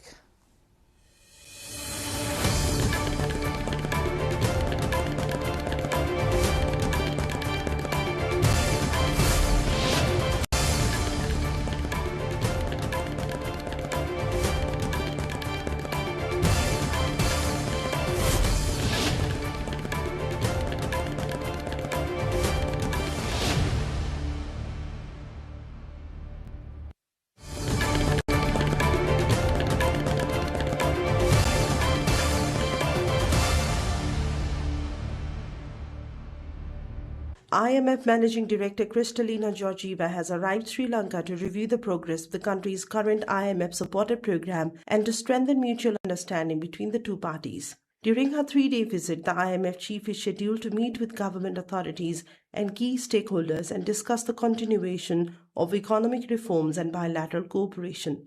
The visit is also expected to assess fiscal consolidation targets, debt restructuring progress, and measures aimed at strengthening macroeconomic stability and climate resilience. It has also been scheduled to discuss on how the IMF supports the efforts in normalizing Sri Lanka following the aftermath of Ditwa cyclone.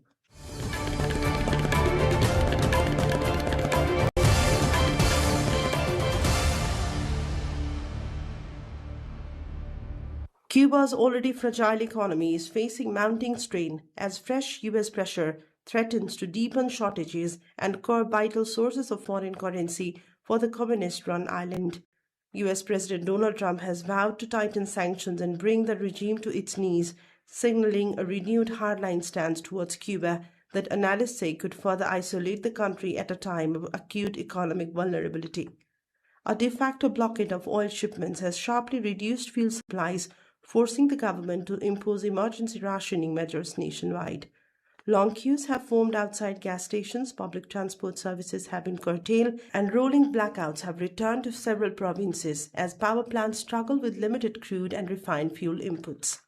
Cuba's tourism industry, still recovering from pandemic-era losses, has been hit by electricity disruptions, reduced domestic flights, and constrained transport services.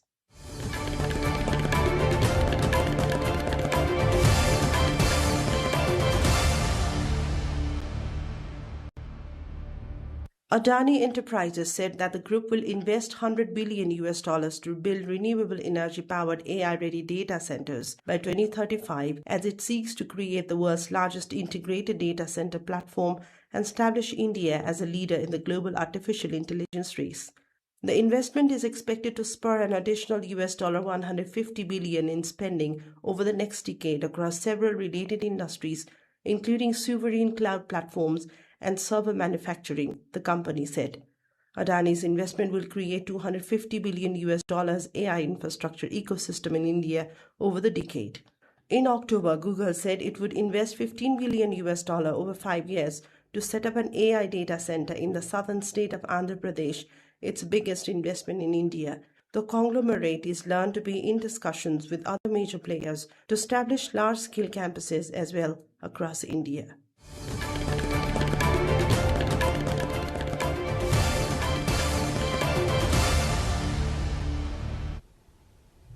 Time for sports update.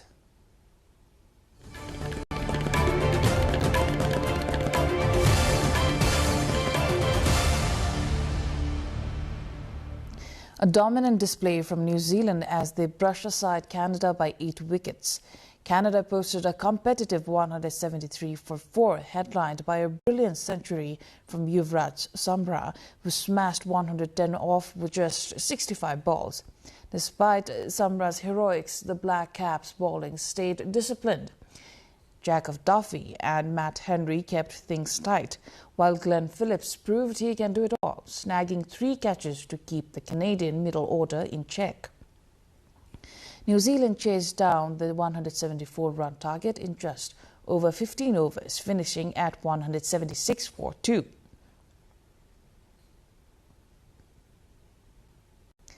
The 4th Mount Everest International Taekwondo Championship and the 2nd Mount Everest GCS International Pumse Championship, organized by the Nepal Taekwondo Association, officially kicked off on Monday.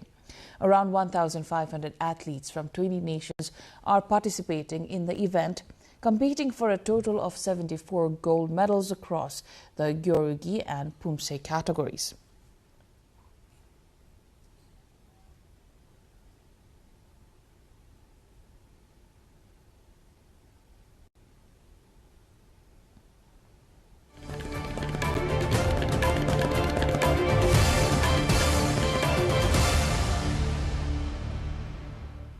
Now the weather updates, first from across Nepal and then the world.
Now, before wrapping up this news bulletin, let's take a look into the headlines once again. Nepal's Prime Minister directs alternative plan for Kathmandu-Tarai fast-track starting point at Kokana, urges no unnecessary delays. 16 days remain before Nepal's House of Representatives elections. Candidates launch door-to-door campaigns and digital outreach. At least 14 people, including 11 security personnel, 3 civilians and a child killed in a series of violent incidents in Pakistan. Bangladesh Nationalist Party leader Tariq Rahman sworn in as Bangladesh's Prime Minister after his party's sweeping parliamentary election victory. Millions across Asia mark the Lunar New Year, ushering in the Year of the Fire Horse as cities host a mix of traditional ceremonies and events. And Nepal defeats Scotland by 7 wickets in its last group stage match of the ongoing ICC T20 World Cup.